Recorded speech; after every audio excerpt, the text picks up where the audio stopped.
Bomet, Kericho, Nandi na Kenya mzima. Ile kazi ambayo iko katika nchi ya Kenya saa hizi ambayo president wetu ako nayo kubwa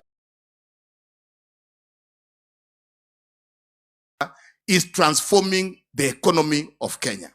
And if you have to transform the economy of a country, you need all the hands on deck.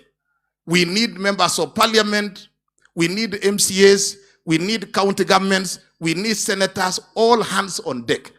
Lakini tukikuwa na siasa ya kusema transition na maneno ingine ya siasa ambayo inaguziana na maneno ya succession, we will lose the opportunity to transform our country at the current opportunity that we have. Let us give the support.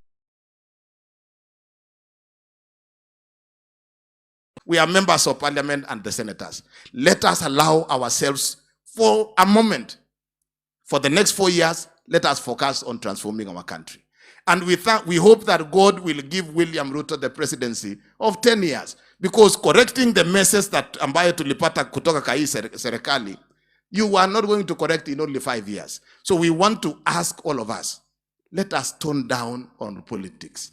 Let us focus on developing and transforming our nation. To the judiciary, you are part and parcel of Kenya.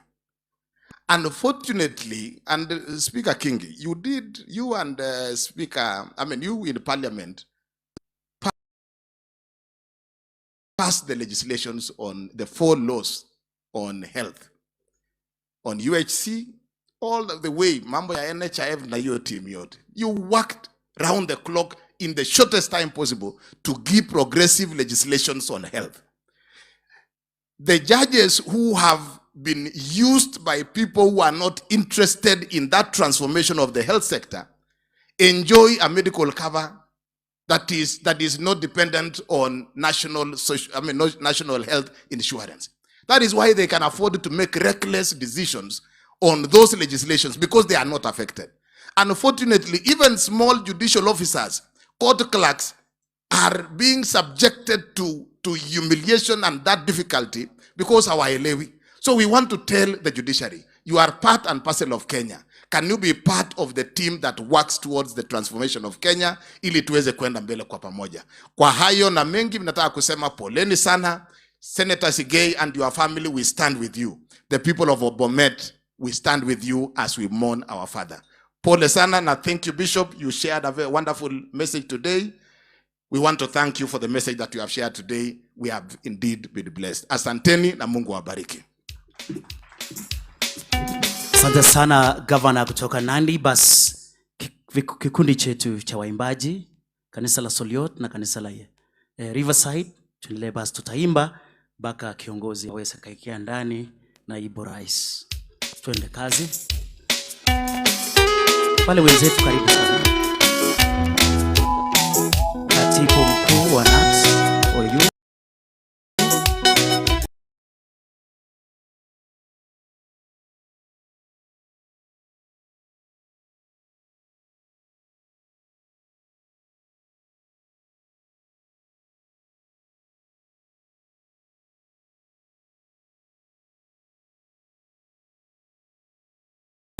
Na mwenyekiti wa kwanza, Mheshimiwa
wenzangu hapo mche santuri ya Kiswahili wakiendelea kwaya.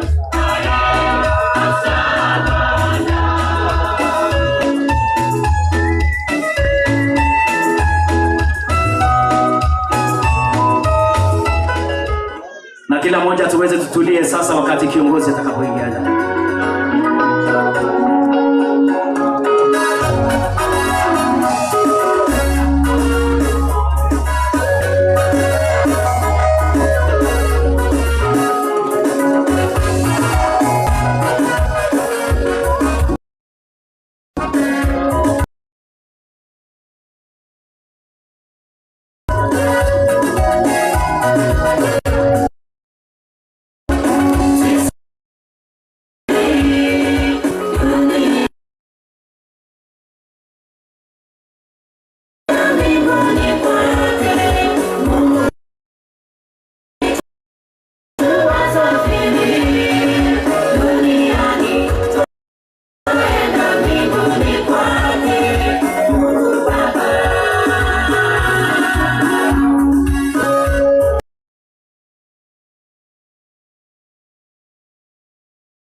Let's continue.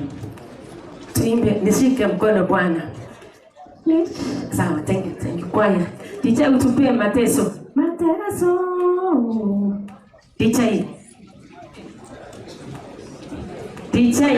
Yani, tukae chini kidogo. Kwaya. Kwaya. Sawa, amen. Majority leader amesema kwaya imbe. Thank you very much.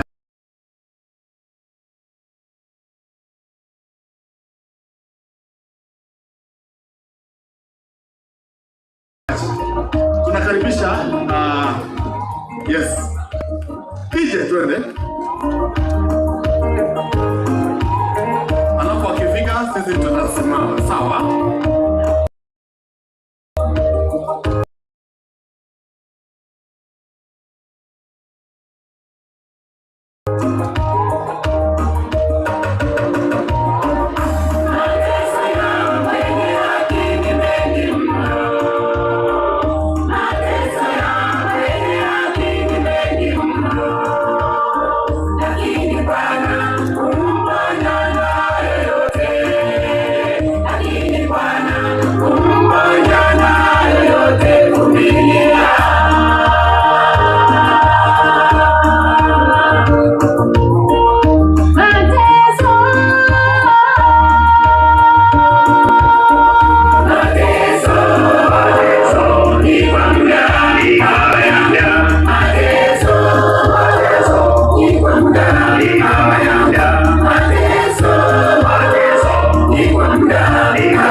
Of the service, and we are ready to go into the next session.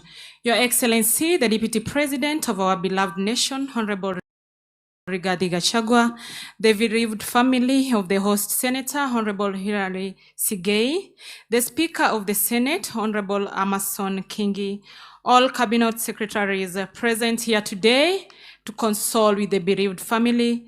Your Excellencies, the governors present, led by the Governor of Bomet County, His Excellency Professor Hilary Barchok, all principal secretaries present here today, all senior government officials and leaders, both from the national and the county levels, the church, and the great people of Chepalungu, habari ya saizi.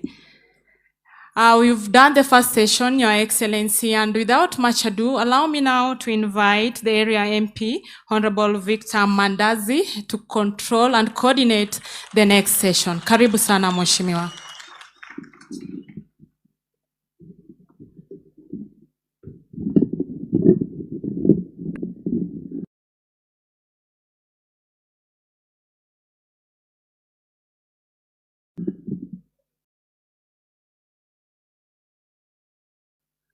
Bas, thank you so much, Your Excellency, the Deputy President wa nchi yetu ya Kenya, Mheshimiwa Sigei na familia yake yote, all leaders present here today, na wananchi wa Chepalungu, wananchi wa Nyongores na wananchi wote wa Bomet County na Kenya mzima. Wacha kwanza nichukue nafasi hii ili niweze kuwakaribisha katika eneo hili la ubunge la Chepalungu kwa minajili ya kufariji na kuomboleza na familia ya mheshimiwa wetu wakili Sigei. Kabla mimi mwenyewe sijanena, ningependa kuambia siku hii ya leo tuko hapa kwa ajili ya kusema tu pole. Na kwa kuwa tumefika zote, niko na imani ya kwamba tutarudi kwetu salama.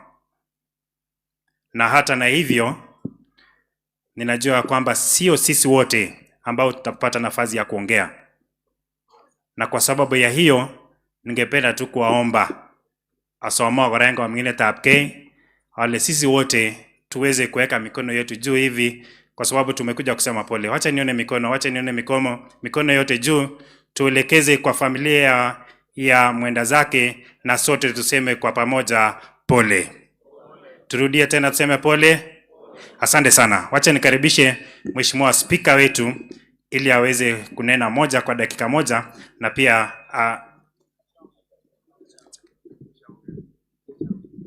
najua nilikuwa nishaongea lakini sasa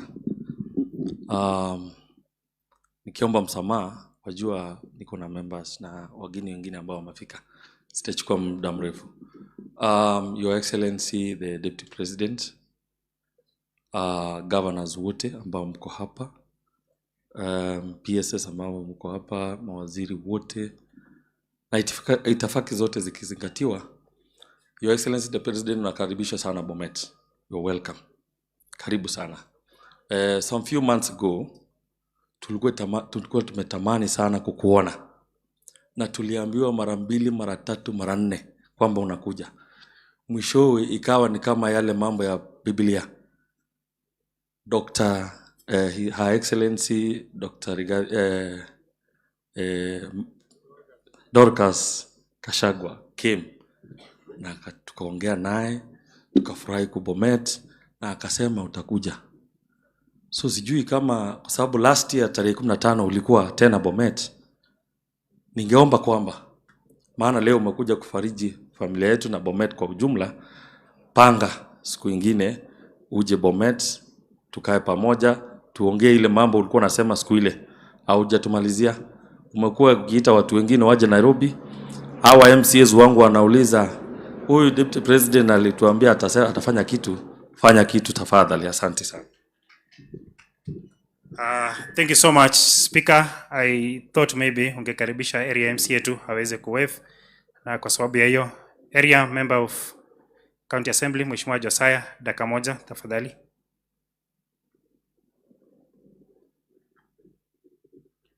Bas songe chabagen ke time Mheshimiwa nenyon 1-2 manono gile 1-2 game asa genge 1-2 tongo chabagara 1-2. Asante sana, karibu. Asante sana Mheshimiwa Deputy President and all protocol of Saba. Bwana asifiwe. So ningependa kuchukua hii nafasi kufariji Mama Eunice, umepoteza mzee lakini Mungu ako nanyi. So sina mengi ya kusema Mheshimiwa Deputy President, kwa niaba ya watu wa Nyongores ningeomba tu nikuelezee mambo matatu. Ya kwanza, hii barabara umepitia inatoka Legetiet, Kapsio, Kapqueen, Kabisoke, Kaptombuliet, Tukiptembur. Tunaomba Your Excellency, kama tukitengenezewa tuwekewe lami, tutashukuru. Kuna barabara moja inaunganisha kutoka Kibisorwet, Mariango, Kapkesosio. Ni stretch ya 5 kilometers, Your Excellency. Tukipata tuwekewe lami hiyo, tutashukuru. Ya mwisho, tuko na shamba hapa Kapqueen Primary. Na entire Bomet County hatuna TTC. Na wakati wa Nyitembe location wamesema wako ready kupeana sehemu ya hiyo shamba ichengwe TTC, Your Excellency. Na kwa yao machache nasema karibu na tumeshukuru kwa kuwa nasi siku ya leo. Asante. Asante sana. Makofi kwa MCA 1-2. Thank you so much. Tulikuwa tumesema 1-2 ni makofi moja. 1-2. Asante sana. All members of parliament, former MPs. Wote ningeomba wasimame kwenye wako. All of them kwenye wako. From the Republic. Kwenye tu mko tafadhali. Kwa heshima na kwa sababu ya nafasi, ningependa tu mseme all former members of parliament kwenye mko mseme tu pole tafadhali. Asanteni sana na muweze kuketi. I would now like to welcome Amacha Wasom, niweze kukaribisha all sitting members of parliament ambao wamefika siku ya leo. Waweze kufika tu hapa mbele tafadhali, tuone fenye tutapanga. All sitting members of parliament. Kindly. Mheshimiwa Toto kuwaongoza.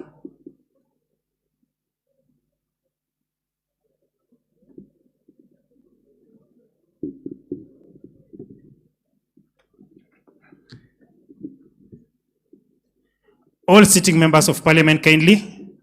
Wale wa Bomet County waweze kupanda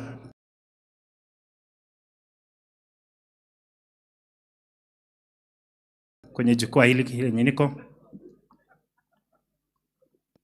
Tuwapigie makofi tafadhali wanapokuja kwa sababu wamechukua nafasi yao ili kuweza kufariji na familia hii. With all due respect, kindly all sitting members of parliament ndio tuweze kujipanga tuone kindly.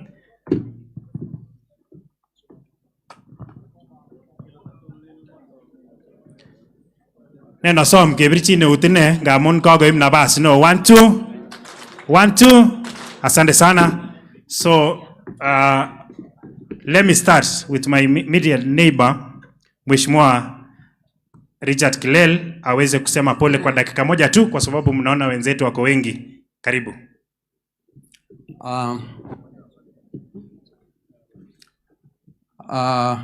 Deputy President Rigathi Gachagua, all the governors and all protocol observed. I would like to take this opportunity to first on behalf of myself and on behalf of people of Bomet Central kumwambia Senator na familia yake pole kwa kupoteza papa. Nafikiri ni wakati ngumu na tumekuja kuwaletea maombi. Mheshimiwa Rais, Makamu wa Rais, karibu sana Bomet. Tumefurahi kwako kuja kuomboleza na watu wa Bomet County. Umekuja wakati wa mvua na siku ya leo ninaona Mungu ametusaidia, amefanya mvua kidogo ichelewe. Kitu moja tu nataka kusema kwa familia ni kwamba Mungu ako na nyinyi na sisi kama viongozi tena wa Bomet tuko pamoja. Senator akituongeza kwa maneno ya national, tunataka kusema pole sana. Asanteni sana. Yes, Mheshimiwa Yegon from Bomet East. Karibu sana Mheshimiwa. Thank you very much. Your Excellency, the Deputy President of the Republic of Kenya, the governors who are present with us, ministers, PSs, and all protocol observed. First of all, let me take this opportunity to say pole sana kwa familia ya seneta wetu ambaye amepoteza baba yake. Me, I will not say much. I want to say only that welcome our Deputy President and all the guests who have come.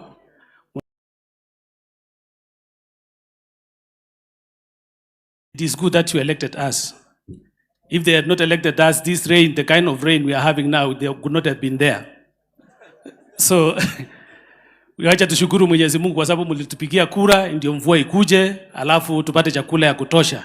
Kama saa hii hatutapata nafasi ya kukosa chakula. Ile kitu ingine ningependa tu kusema, Makamu wa Rais, tumepata changamoto sana na hii mvua na kila mtu anaelewa. Ile kitu tulikuwa tumemwambia waziri wa barabara na ametuambia jana atashughulikia na kuangalia vile, ametusaidia sana. Kama upande yangu tayari ile president alikuwa amekusindua juzi na alikuja yeye mwenyewe kama waziri wa barabara. Barabara ya 4 kilometers has been done. It is now done, I think, and it is continuing very well. Nataka kusema tu poleni sana na asanteni sana. Sina maneno mengi. Thank you so much. Mheshimiwa Senior PC Sigei from Sotik. Asante sana, Your Excellency, the Deputy President, Mheshimiwa Rigathi Gachagua, magavana ambao wako hapa wote, mawaziri, wabunge wenzangu, familia ya Senator Sigei, na waombolezi wote kutoka upande wa Kenya yote. Nimekesa kusema maneno mawili. Your Excellency, unakaribishwa hapa. Secondly, nataka kusema pole kwa familia Mheshimiwa Sigei Senator. Tumekuwa na wewe tangu mambo itokee, tunawatakia kila laheri. Your Excellency, nataka kusema kitu kimoja. Tuko likizo ya wiki 3. And Your Excellency, what we have seen, we have been burying people kwa ugonjwa ya kansa. Imezidi wa upande huu kwetu. Na tungependa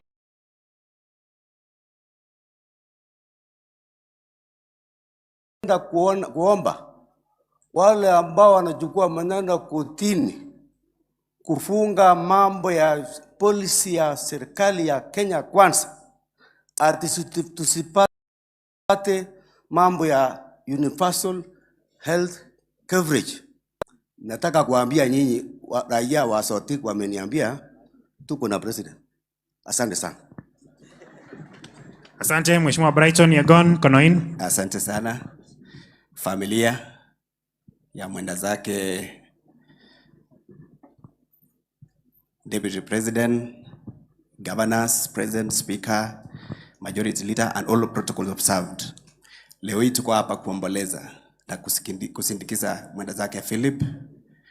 Pole sana kwa kupoteza mkubwa wa family.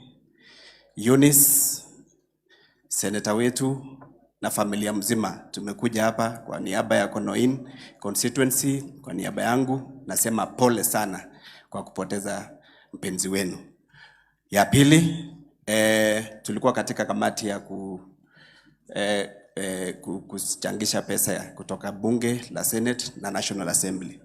Tulikuwa na Senator wa Kiambu Dhangwa, tulikuwa na Joyce Korir, Mheshimiwa area hapa Mandazi, na wote kwa group yetu ya members of parliament wametoa pole zao kwa familia, na tutaweza ku hand over hiyo contribution yao. Ya tatu, Your Excellency, tunashukuru sana kwa kazi ambayo rais alikupea ya kushughulikia mambo ya reforms katika mambo ya majani chai, mambo ya maziwa na kahawa. Na umefanya hiyo kazi yako vizuri. Last year tulikuwa huko Kericho tukishughulikia hiyo maneno ya majani chai, na nashukuru sana sababu umetilia maanane na tunaendelea vizuri. Kitu tunataka kueleza Your Excellency, kuna court cases mingi ambao kwa ile bill ambayo ilikuwa imesponsoriwa na majority leader wetu Senator Cheruiyot, walieka court cases mingi ambao imezuia full implementation ya hiyo act ya 2020 ya maneno ya majani chai. Ona vile tutaweza fanya, na najua imekuwa outcry hata kwa president wetu kwa maneno ya judiciary. Kuna mambo ambayo haendi sawa, deal na wale wakora ambao wanaweza kufanya corruption huko. Ya tatu, Your Excellency, nashukuru sababu vile tulikuja kukuona na PS na Ministry ya Agriculture, tulikuwa tukiomba tupate Kenya seed hapa Bomet na tupate new variety ya disease resistant hapa Bomet. Kuna disease ingine ilikuja ikaharibu mimea yetu ya maize ya mahindi kitambo almost 10 years ago. Na nashukuru sana, na kesho tutakuwa na waziri na PS hapa Bomet tukizindua hiyo Kenya seed na new variety ya crop ambayo hao wakulima wataweza kubenefit nayo. Otherwise sina mambo mengi. Jana usiku tulikuwa na janga la moto ambayo ilichoma maduka 10 eneo la Sotit area huku constituency yangu.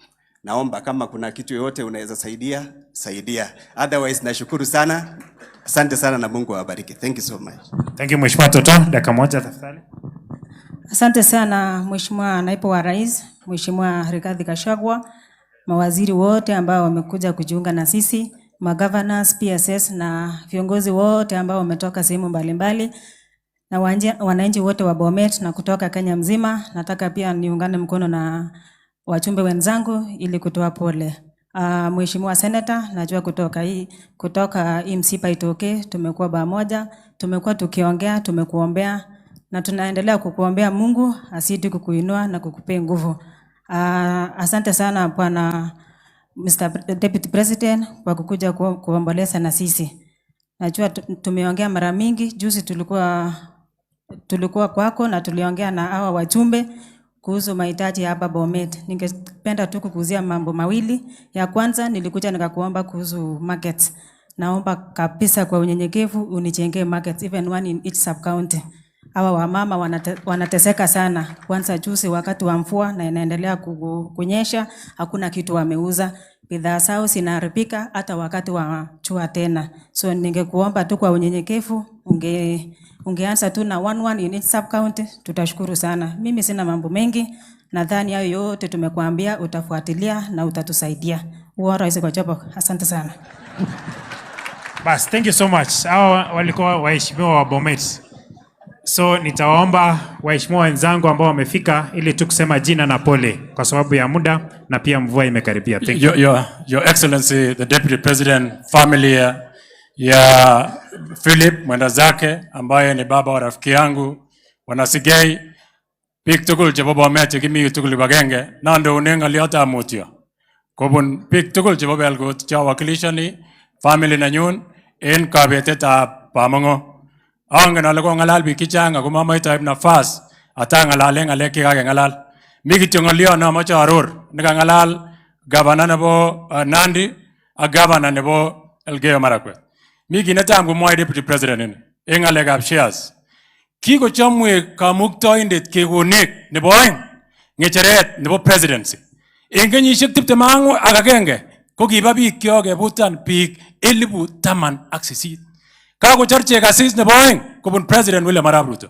Nosom bororioni ak asom kandoik tugul ale nafas inoni kiyomengei ak keboru tuguk kobwa gaa. Kikekonech ministaek chemiten tuguk chenyolu ketebe nguni ko keteb ngalekab oret. Kuni kakoteb kandoik en ireu. Keteb kele kilionjini lagok chechang chemotindoi boisionik. Keteb kele kilionen tar kobwa beek Bomani ak bororietab Kolenjin. Keteb kele kilionen kotar kenyoru kerichek. Boisiet nenyolu keyai noton. Angamun chengset nebo power ko chengset keborunen tuguk kobwa gaa ak kerib biik keribe. So mami power nekechenge age tugul ngunon ndamun kitinye president nenyon William Samoei Arap Ruto. Echek tugul chekimiten ireu kemi batenyin ak keyoe kou ole makto. Mau noton akiyonjine bas ko berure Kiptayat kwa mambo ya mahakama. Your Excellency, we support you fully.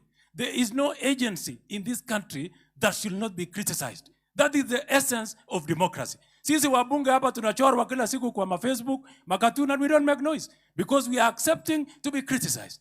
Wewe kama rais na deputy, you are being criticized. Hata juzi wengine wamebandika Rais Zakayo. It is okay. Why is it that the judiciary is itchy when we criticize them? It is reason enough to know that there's a problem in the judiciary. Wewe kesho ende huko na sisi wengine tutaandamana na wewe. We need radical surgery in our judiciary. Ngoberu Kiptaya. Kiagano lengwong akip kendin, kiagambe cherek, anweko mosik akotinye lagok chesere. Kongoi mising. Kindly wabunge naomba tafadhali jina tuna pole kindly.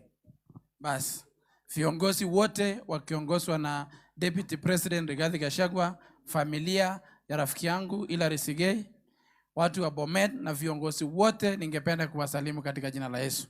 Mimi kwa majina naitwa Kiborek Ruben, nyumbani ni kule Baringo. Nimetumwa na viongozi ya Baringo wengi kwa rafiki yetu Sigei wakiongozwa na Senator Cheptumo na wabunge wote wangekuja, lakini tuko na shida insecurity kule ya banditry. Wamesema nifikishe pole zao na pole za watu ya Baringo. Piga Baringo hapo Bomet ko hapa kwa hapa. Mulipo tupo pia sisi watu ya Baringo. Kibendi banda tagenge kichomok Bomet gesojin family nebo chorwenyu Sigei.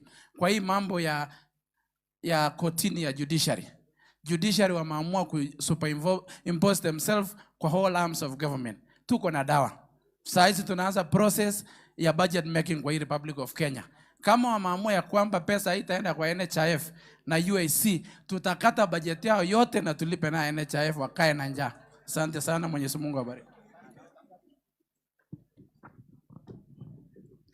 Thank you very much. Your Excellency, the Deputy President of the Republic of Kenya, the family of the late Dad Philip Tanui, led by Mama Eunice, Senator Sigei, all the protocol observed, akbiga Bomet tugul, Bwana Yesu asifiwe. Bwana asifiwe. And I want to take a very brief moment to condole with this family. Poleni sana, mama, Mungu wako na wewe, uendelee kushikilia, Mungu na watoto wako wakae pamoja na wewe. Ya pili, Your Excellency, we want to appreciate you are coming to Bomet, and as the Speaker of the County of Bomet said, they are waiting for you. Hata huku Kericho tunakungojea. I know the plans that are in place, we are in your program.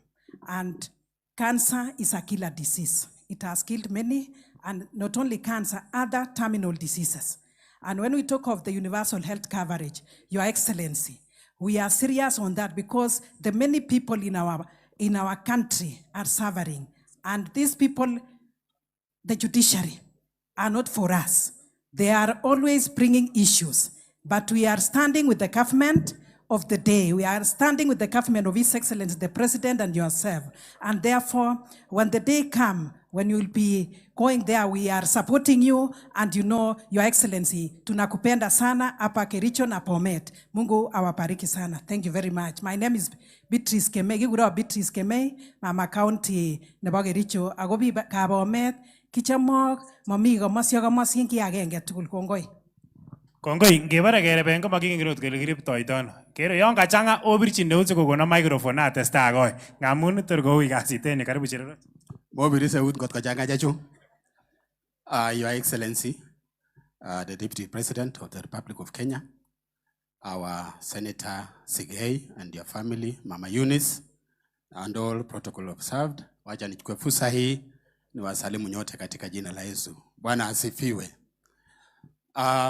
Wacha nichukue fursa nipate kuwafariji ama kufariji jamii ya Sigei kwa sababu ya kupoteza baba wao mpendwa ambaye amelazwa hapa. Ningependa kusema aliyelazwa hapa is a hero.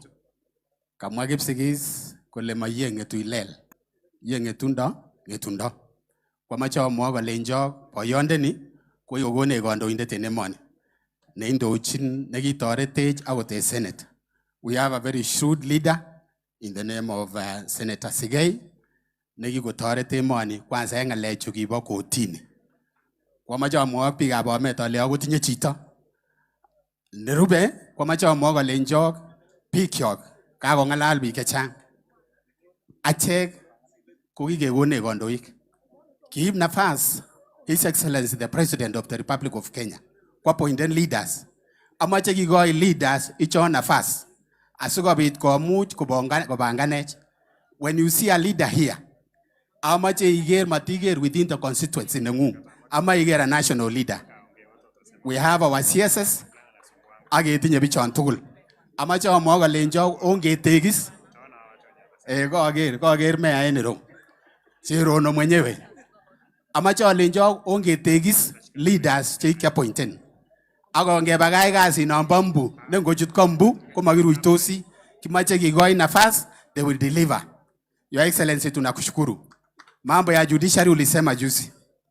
Hata mimi nilitafuta makaratasi, tutaungana na wewe tuende tupate kulaunch complaint kwa sababu hata wale ambao hawakutupigia, wale ambao we had the 7 charges after election, hata wao tutawafuata. Asanteni sana, Mungu apate kuwabariki. Thank you so much. Bas, thank you so much, Mheshimiwa Sebuleni. Sawa chichirono. Iburi nyani omea.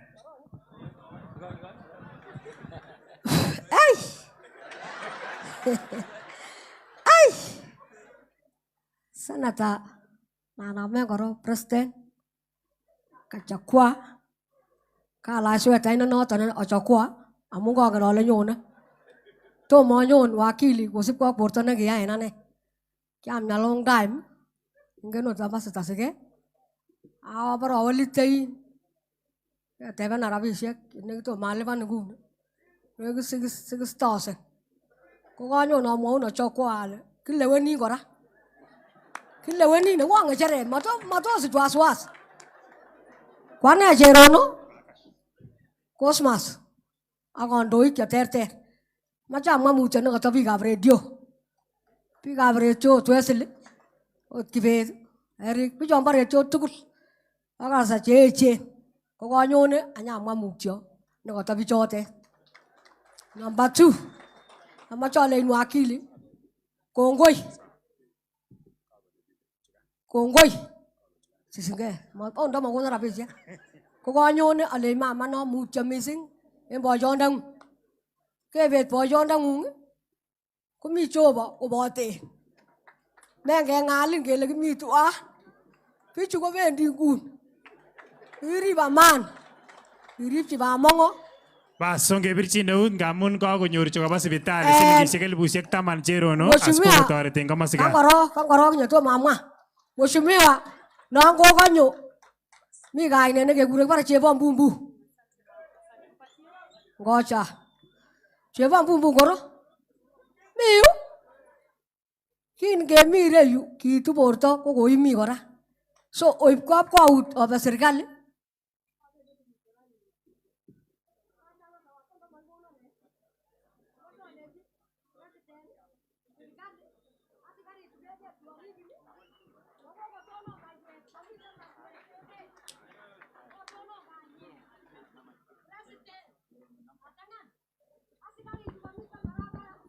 Bas, asante sana Meya Cherono, kongoi. Nama intoretet akoibirchi neut ngam kakomwa nekata echek tugul. Tafadhali makofi kwake 1 2. Asante sana. Thank you so much, Your Excellency, the Deputy President, Honorable Rigathi Gachagua, the cabinet ministers who are here, and the excellencies, the governors, the family of Senator Sigei. I want to pass my condolences to the family and to the people of Bomet. Thank you so much for coming to condole with us as a family. Your Excellency, Bomet may have been said to be the hotbed of the Kipsigis politics. But today we are a quiet nation, mourning and believing in the Kenya Kwanza plan that we have. As your people and as your MPs, we would want to assure you, Your Excellency, that we have only the plan to implement. And whoever stands against the plan will be standing against the people of Kenya. To the judiciary, we will always tell them, wherever there shall be corruption, we will speak about it, whether in the legislature or in the executive, or even in any part of this nation, we will speak so that this nation may remain as one progressive country and as a nation. Your Excellency, the second thing we want to tell you is that we truly support the programs that you've instituted and the plans that we have for this part of the nation. And we want to assure you that count on our support on all the programs that the Kenya Kwanza is going to implement. Count on the people of this region, the people of Kipsigis, the people of Rift Valley, the whole of us, that we will stand behind you and the president to make sure that we deliver to the people of Kenya and the work that is standing and that is being awaited. On the UHC, there is no one who can stand against that program, especially on the question of public participation. We have a right as a people of this country to talk and discuss about any program and any plan that we have so that we can see how best to implement that program. With the discontinued NHIF, we want to say that our people are anxiously waiting to see that this NHIF program, the social program, be implemented as soon as possible. And we will join you on Thursday to make sure that they hear our voice and they hear the nation of Kenya speaking about the progress that we have and the plan that we have and the cleaning of the nation. And that is our wish for the nation. To the family, we will say, Pole ni sana. Pole biga Bomet, mutia mising, ngete bigo mie, ako berure Jehova, ako ribwe chemoni. Kongo mising. Your Excellency, the Deputy President of the Republic of Kenya, the family of our friend, Senator Sigei, Cabinet Secretaries, Governors, and all protocols observed, leo tumekuja kuomboleza baba yetu ambaye amelala, na tunataka kumshukuru Mungu kwa ile miaka alipewa huyu mzazi kukaa na watoto wake. Watoto wamesimama hapa, Your Excellency, ni watoto wamelelewa kwa njia busara, na tunashukuru baba huyu. Kwa watu wa Bomet, asanteni sana kwa kujichagulia Senator Hilary Sigei, Senator ambaye ni wakili sharp, saa zingine ni deputy speaker kule bunge, na anasimamia kazi ya Kenya Kwanza kikamilifu. Pili, Your Excellency, ni kushukuru kwa kupata nafasi kukaa na sisi wakati wowote. Umekuwa ndugu, umekuwa msaada wa karibu wakati wowote tukiwa na mambo kama haya, mambo ya maendeleo, uko na sisi. Na zaidi tunajua unatupenda sana, kwa sababu ukikaa hapo nyuma yako, ule mtu wako wa mkono ambaye anachunga ofisi yako ni kijana wetu kutoka hapa Bomet, Bwana Towet. Endelea kuongeza wengine. In fact, anatoka hii ward ya Nyangores, Your Excellency, Bwana Towet. Ile kitu tunaomba ni kwamba mwaka huu wa 2024 iwe mwaka ya kupunguza siasa na iwe mwaka wa kufanya maendeleo zaidi. So mawaziri wako hapa, Your Excellency, tunaomba watoe ofisi ya Nairobi. Davis Chirchir akuje atutengenezee mambo ya stima, Kipchumba Murkomen akuje atutengenezee mambo ya barabara. Hakuna waziri wengine isipokuwa hawa. Florence Bore anafanya kazi mzuri. Saa hii anapeleka watoto wetu kule ng'ambo kwa amri yako na rais. Soipan pia waziri wetu wa environment anafanya kazi mzuri. Ile climate action, kuja ufundishe sisi hiyo maneno, tupate ile pesa ya carbon credit hapa South Rift, Bomet, Kericho na Narok. Your Excellency, asante sana kwa kufika kufariji na sisi. Hatuna maneno mengi, piga Bomet. Kosomale kenyini koing nebo bandab tai neo. Kenyoge ya yuagor tinuek chukatebe MCA ak chetebe mandasi ni. Ongen ole kilewe mandasi. Ako mache mandasi ni kelewen tun. Koko si kelewen tun, koko ya ortinwek kupitia ofisi ya Murkomen, ako chap siktimok kupitia ofisi ya Davis, ako amulok pitanin kubun ofisi ta Florence. Hiyo mambo ingine kerib serikalit after 2027 kenyoge ngalal chebo landaetab olin. Nguni kaya kasit. Asanteni, Mungu awabariki. Naitwa Hilary Sigei, MP from Kipkelion West, Kericho County.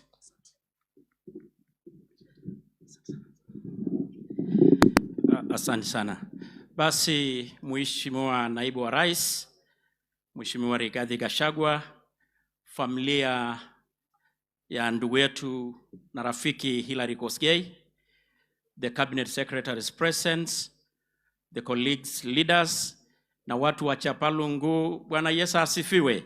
Ila suneche eso. Basi kwa majina mimi naitwa Mheshimiwa Tongoyo, mjumbe wa Narok West, jirani wenu hapa tu, na nimefurahi kupata nafasi kufika hapa, kuja pia kulete rambirambi na kulete pole zetu kwa sababu ya mzee wetu Philip kutuacha. Kwa hivyo nimekuja kwa niaba yangu binafsi na kwa niaba ya familia yangu na majirani wenu wa Narok West na Narok kwa jumla, tumesema pole kwa kupoteza baba wetu Philip. Wengine wetu hatujapata kwa ukweli kumjua baba wetu Philip, lakini tumempata kumjua kidogo kupitia ndugu wetu wakili Sigei. Kwa sababu some of us who have interacted closely with our brother here in Sigei, you see a leader dedicated to service, so intelligent, down to earth, and committed to work. And I'm sure the good gene must have come from the father and the mother here. Kwa hivyo kwa ukweli, baba wetu ambaye amelala hapa, pia alikuwa ni muungwana. Jambo la pili, nataka kushukuru Mheshimiwa Rais, Naibu wa Rais, kwa kuendelea kusaidia rais wetu kufanya kazi na kuhudumia wa Kenya in one very special way. Kwa ukweli wa Kenya wastahili wajue ukweli. Tulipochukua ushukani serikali ya Kenya Kwanza, Kenya ilikuwa maututi katika ICU kama vile Mheshimiwa Rigathi alikuwa anasema. I like your analogy. tulikuwa katika ICU. In fact, tulikuwa katika life support machine. Lakini kwa ukweli tumetoka huko, ina record 1 year, tumeenda HDU, tuko katika ward, and Kenya is about to walk out of the hospital as healthy and in healthy condition. Kwa hivyo nataka kusema we are really proud, we should remain focused, and we are fully behind you. In 1 year, and I think Kenyans should know this, juzi tumekuwa na some African countries that are already listed having defaulted the international loans. Lakini out of your genius, mumeweza kuokoa sisi, which we were actually at the verge of defaulting international loans. Na tunaendelea kuombea Mungu and remain focused. A lot will be said, Your Excellency. Walisema mbeleni, we had it more, we had it, walisema tuliona mengi na wataendelea. Because they will never be happy if they see you and the President William Ruto doing the great work you are doing for this country. Kwa hivyo tunataka kusema asanti, tunawapenda, na hata leo mimi nimeshangaa. Bomet kawaida tukifikanga ni kama kuna kuanga tu, ni kama kuna election. Lakini leo muko watulivu kama maji ya mtungi. Kwa hivyo you are very good people. Kwa hivyo nataka kusema asanti, na pia tutaendelea kuwa pamoja kama majirani. Asanteni sana na Mungu awabariki. Asanti.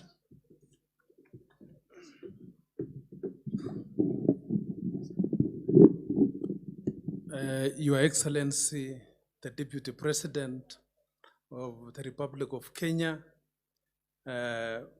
Mheshimiwa Rigathi, msema kweli, governors present, our ministers present, our very able leader of majority present, the members of the clergy led by Bishop Langat, wafanyakazi wote wa serikali na waombolezaji wote, amjambo. Amjambo tena. Bwana Yesu asifiwe. Yangu haitakuwa mengi. Nataka tu niseme toe pole zangu, na pia nitoe pole kwa niaba ya familia yangu, na pia nitoe pole kwa niaba ya wakaaji wote wa constituency ya Kuresoi South. Nataka niambie rafiki yetu Senator Sigei na mama mchane na watoto wa familia hii na wakaaji wote wa Chebalungu, nataka niambie nyinyi poleni, poleni, poleni sana. Tunajua ya kwamba mko na uchungu sana, kwa sababu wengi wetu tumepitia mambo kama hii. Kwa hivyo tunaelewa vile mnasikia. Kwa hivyo yangu tu ni kusema poleni Senator Sigei na mama mchane. Ingawa mzee ametuacha, amepumzika, ametuachia pia changamoto. Mzee huyu naweza sema is a hero. Alifanya yote ambaye ilikuwa natakana ifanyike dunia hii, mpaka akasomesha watoto wake. That is why we have a very able senator who is working for us. Otherwise ni poleni, poleni, poleni tu. Na nimetumwa na watu wengi kutoka upande wa Nakuru, mjumbe wa Rongai, mjumbe wa Kuresoi North, amesema tena poleni. Your Excellency, the Deputy President, I want to take this opportunity to thank you so much for your presence here in Bomet. Juzi umekuwa Kuresoi North. That is a clear indication of your commitment to serve this country. I also want to take this opportunity, Your Excellency, to thank you for standing with our President, Dr. William Samuel Ruto. Ulisimama na yeye kabisa wakati wa campaign mpaka akakuwa rais wetu wa Jamhuri ya Kenya. Na nataka niseme ya kwamba ikifika pia wakati yako, sisi tutasimama na wewe. Lazima tusimame na wewe kwa sababu ya bidii yako. Otherwise utukumbuke tu upande wa Kuresoi, na nakupongeza ulitoa caveat sehemu kidogo. Sasa kuna sehemu pia imebaki, na tunaomba sana hiyo caveat itolewe kabisa area hiyo. Otherwise asanteni sana, hiyo mambo yenu matatu na president tunaunga mkono. Asante.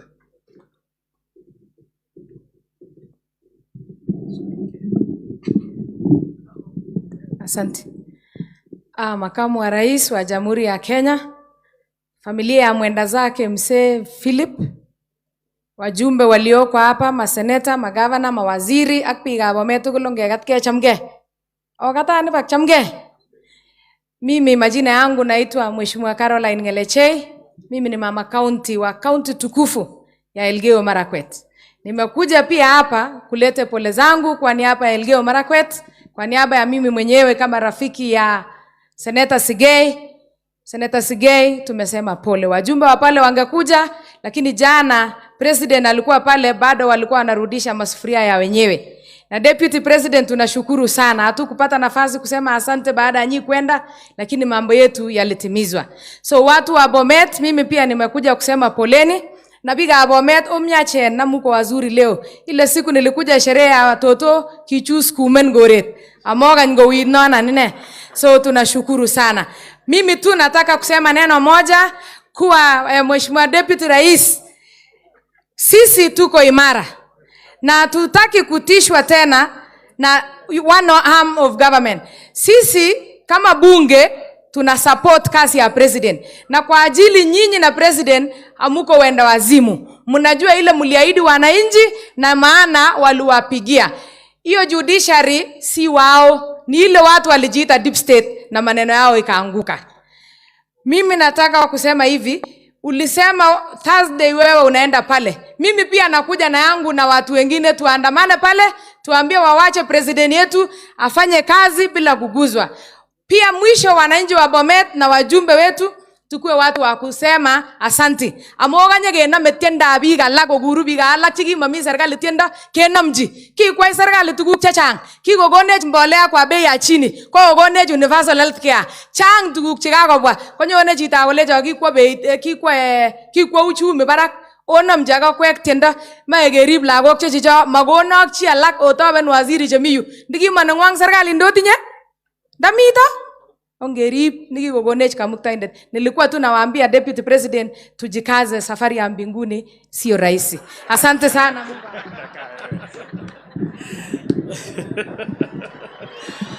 Bwana asifiwe. Mheshimiwa Naibu wa Rais, Mheshimiwa Naibu wa Rais, Mheshimiwa Governor, familia ya seneta yetu Sigei, waombolezaji wote, waheshimiwa governors na masenators na wajumbe. Mimi pia kwa niaba yangu na kwa niaba ya familia yangu na watu wote wa Transmara ningependa niseme pole.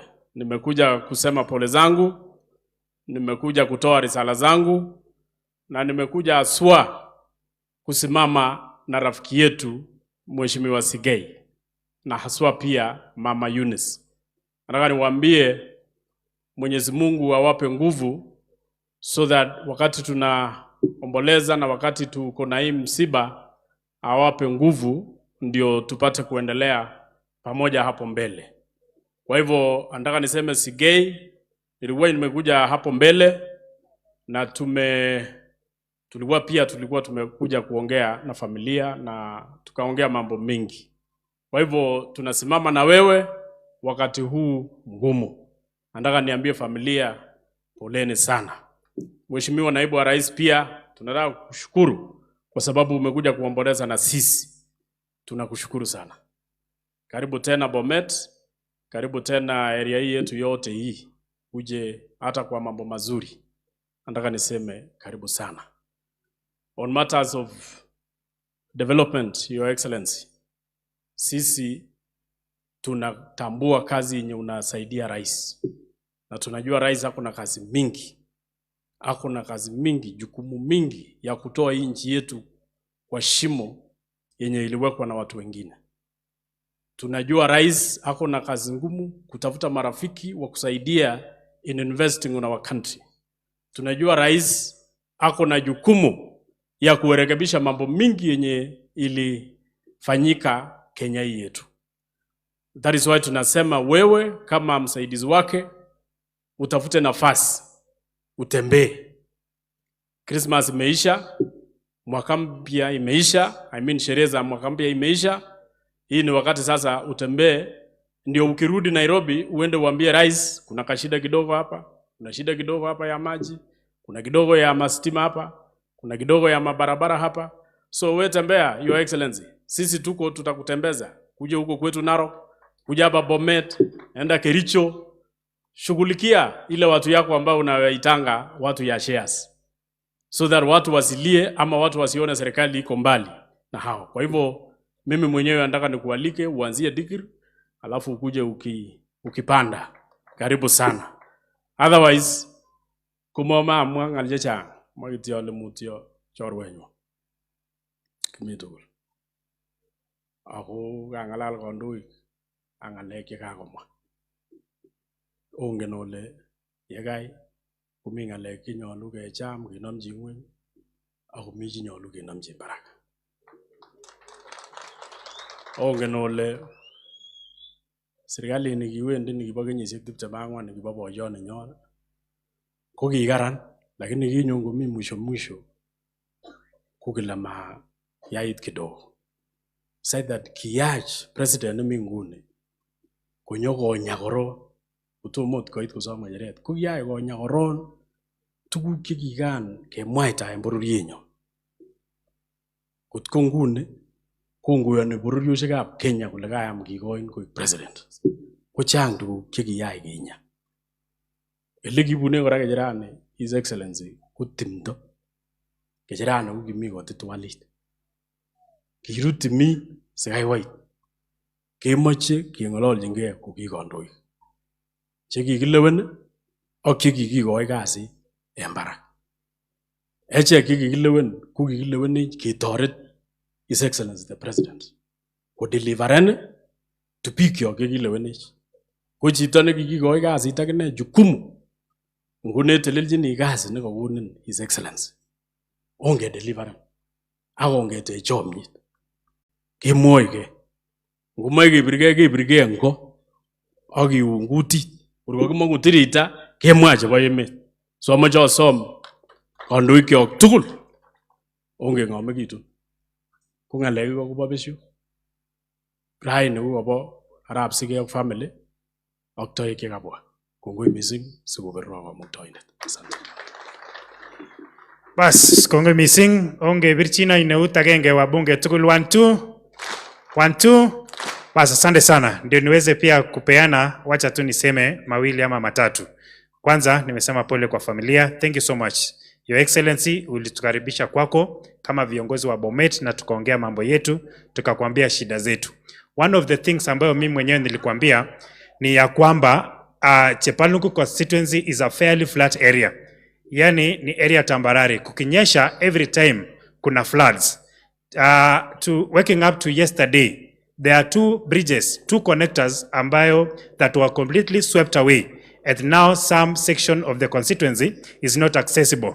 Aswa the lower side ya Sigor, kuna daraja ambayo inaitwa Mwokiot ya Lukumek, and largely Labotet jana kulikuwa na changa. Imagine all the shops around there ilikuwa flooded, and mahindi kule ndani na vitu vya duka zote zikakuwa zimepotelea watu wa kufanya biashara. Your Excellency, since Murkomen is here, equally alikuwa ametuinvite kwa ofisi yake na tukaongea mambo ya barabara. Just to let you know ya kwamba kuna barabara ambayo ilikuwa imekwama ya Sigor. You together with the president mlikuja Merige na mkatuahidi ya kwamba itaendelea. Just to report to you, that particular road ambaye ilikuwa imesimamishwa na wale wezi, sasa hivi inaendelea. Hata kama inaendelea polepole, tumeongea na Murkomen and I know ataenda kudiscipline ule contractor ndio aweze kazi kwa speed. Equally, there is a section that is totally not passable towards Kaboson and towards Sigor going to Longisa, because you contractor amesema hawezi fanya maintenance ahead of work, and because the boss is here, I know from today is going to discipline the contractor aweze kufanya kazi ndio watu wangu wa Chepalungu waweze kupitia barabara mazuri. Secondly, Your Excellency, there is a road that was done during the first regime. Inatoka daraja 6 kupitia Chebole kwenda kule Chebunyo mpaka Imuru wa Digiri kwa constituency ya Ngeno. Hiyo barabara, Your Excellency, currently haiwezi kupitika kwa sababu imeharibika sana. Tumeongea na Murkomen pia na akatuwekea pesa kidogo, and I know ako na hiyo report. Kindly, Your Excellency, with all your effort, because I know you are the second biggest man in this country, kindly utusukumie ndio pia aweze kuendelea. Ya tatu, Your Excellency, kuna barabara ambayo while I was campaigning, I told the people that I'm going to lobby funds from the government. Equally, tumeongea. Mambo ni mawili hapa. Mimi yangu ni kuipatia jina. Wewe na Murkomen ni kutafuta pesa ya kutengeneza hiyo barabara. Inaitwa Kapkwen Olbutia kwenda Shongiroi, and from Shongiroi kwenda Ndanai. Kindly, with all due respect, hata kama wanasema tungoje tukiendelea kurekebisha uchumi ya Kenya, kindly consider, hata kama itakuwa inafanya 5 kilometers, 10 kilometers, bora imeanza, Your Excellency. I know with all your abilities and all that, we're going to do what is necessary. Hata mimi nimeambiwa nimalize kwa sababu nilikuwa naambia wengine wamalize. So kwa sababu nilikuwa nakaza watu, sasa imefika watu wakati wangu wa kukaza. Equally, CS series here, ogola kwenyon. Kikibur tugul kikogureke po office kengololchine angandan miten uindo nekiten kou non ko kikengololchin ak Chirchir kikechoran kokwotinwek chuchok chechang, lakini maton amwaitechi mheshimiwa Chirchir ngamun miten yu en betutab raini. Ne nakase kut agenge nebo CSS chechok kimiten yu akot Soiban. Mheshimiwa Soiban, wacha tu nikwambie, we have a forest hapa Shongiroi. Before I forget, hapa Shongiroi we have a Chepalungu forest. Iko shida kidogo. Niruhusu nitakuja kwa ofisi yako. Nimekuwa nikikutafuta kidogo, but ulikuwa umeenda shughuli zingine za serikali. So I'll come back to you kindly, because wale maafisa ambao wako huko, unajua watu wetu hawana shamba ingine, watu wanaingia, wana grace hapo, wanapata pesa kidogo. But tumeagree na wao, tumeketi chini na wao, tukaambia hii miradi ya serikali ya kuchunga misitu yetu lazima iendelee. And they have all agreed in one accord ya kwamba tuweze kuifence. Kwa sababu huwa si eti wana grace their cows huko ndani, wakipatikana kwa barabara wanashikwa. Na pati mbaya wakishikwa wanalipa shilingi 500. Ni aibu sana nikwambie mbele ya watu. Lakini kulipisha 500, kuna siku walikuwa wameshika ng'ombe 2000. Na tukawaambia ya kwamba walipe hii pesa kwa serikali. Wale watu wakasema hapana, hawezi chukua hiyo pesa, waweze kulipa na cash. Kama mbunge nimejaribu ile naweza. Now I give it back to you. Kindly take action ndio watu wangu wa Shongiroi na watu wote waweze kupata haki yao. Ningependa tu kukuambia hivyo kwa siku ya leo, na kwa sababu masaa yangu yameisha, ningependa kuambia enyi yote ambao tumesaidia hii familia, thank you so much and God bless you. Nobiro wananganeno. Mabira kwa 1 2. Karibu sana Mheshimiwa Senator, uweze kuendeleza upande wa wana Senator. Thank you so much and welcome all of you.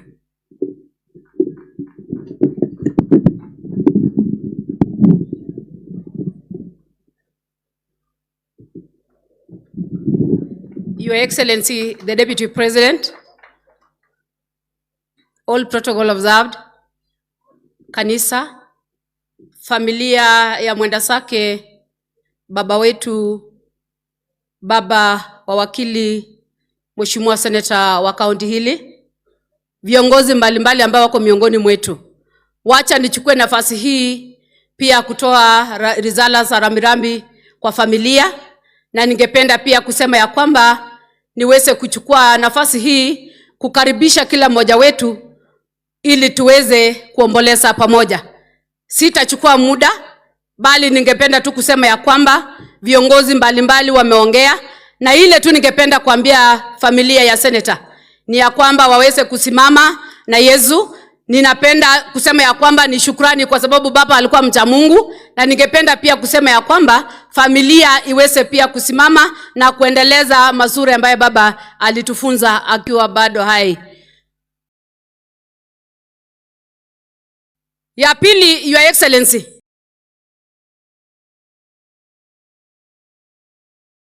kwa sababu umefika na nataka kuchukua nafasi ndogo sana kwa sababu bado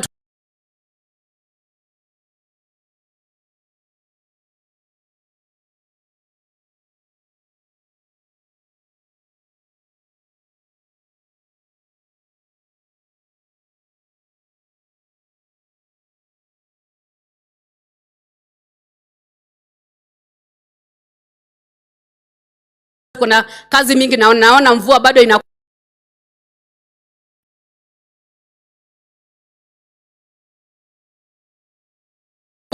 ukiongozwa na His Excellency the President, tunataka kukuhakikishia sema tu ya kwamba bado tunakuongojea ili tuweze kuja kusurura eneo hili tukiangalia mambo ya maendeleo. Mwisho, Your Excellency, Niliomba jana nikiongea hapa tukiwa na CS Murkomen, tumekuwa na CS Chirchir, tumekuwa na number of CSS. Na kabla nitoe shukrani sadati kwa sababu ya viongozi wetu, waheshimiwa wabunge, waheshimiwa masenators, kwa ile usaidizi wenu mbaya mmeitoa kwa mheshimiwa seneta wetu. Tumepata usaidizi ya wabunge zaidi ya 80, over 80 MPs na senators walitoa pesa zao ya kuja kusaidia familia ya senator. Na tungependa kusema asante sana waheshimiwa. Ni ile tu hatuna nafasi ya kusoma majina zenu, bali tunataka kusema kama wabunge wa eneo hili tunashukuru, na Mungu aendelee kuwabariki na aendelee kuwaongozea. Your Excellency, nikimaliza na ninapoongea hiyo ya mwisho, niombe masenators wafika hapa mbele. Your Excellency, kuna familia moja ambayo wakati senator alipata hii mzipa, wamekuwa wakihangaika hapa wakitafuta senator. Mimi nikachukua jukumu nikamwambia, kwa sababu senator ako na shida, wacha niwasikize. Your Excellency, kuna kijana moja mwanariada kutoka eneo la Chesoen ambaye alikuwa ameenda kukimbia kule Mexico. Mheshimiwa Governor ameweza kusaidia na viongozi hapa county, tukachanga pesa kidogo. Your Excellency, hii mwili bado inalala kule Mexico. Ningependa tu kuomba ofisi yako Your Excellency iweze kuinstruct the Ministry of Education, Ministry of Sports, waweze kuileta hiyo mili ili tuweze kufanya hiyo kumhusika hapa nyumbani. Your Excellency, hiyo ndio maombi yangu kuu, ya kwamba mwili imelala for the last 1 month. Ningeomba sana Your Excellency hiyo mwili iweze kufika hapa nyumbani. Mwisho kabisa, tunataka kukumbuka senator. Tukumbuke baba wa senator.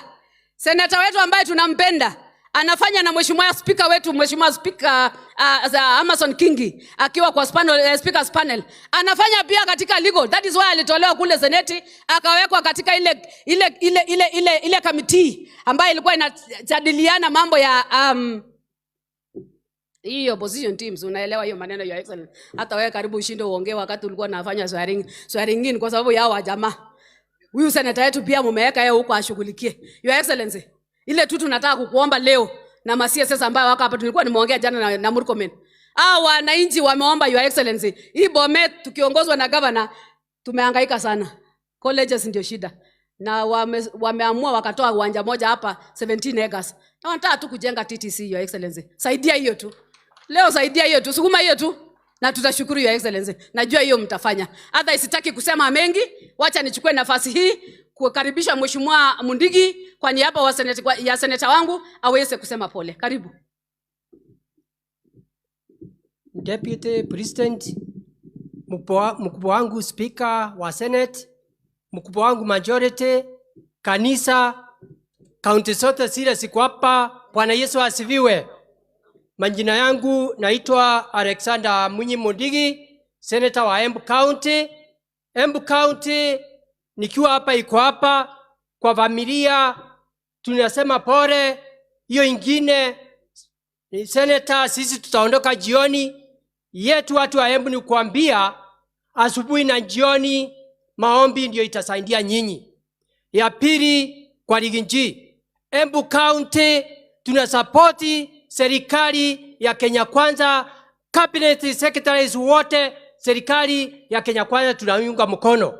Ya pili, mnajua mlikuja hakukuwa na pesa na mmeng'ang'ana kulipa mandeni na mmesimamisha county zote 47. Ya mwisho, mambo ile mnafanya ya kujenga manyumba, Embu County tunaiunga mkono. Mambo ya afya tunaiunga mkono. Mambo ya agriculture tunaiunga mkono. Kwa hiyo sote tunaunga mkono. Lakini kuna kitu tunaomba. Rafiki wangu Murkomen, wewe ni rafiki wetu wa Embu County. Sasa Embu County miaka 10 ilikuwa na vita, lakini juu ya gavana ambaye walichaguliwa na mimi tumeungana sisi na leaders wote tujengee uwanja wa ndege. Asante, nikirudi Embu nitaenda na salamu. Mbarikiwe sana. Asante. Asante Senator Mundigi. Senator Shengo, tafadhali. Bwana Yesu asifiwe. Praise God.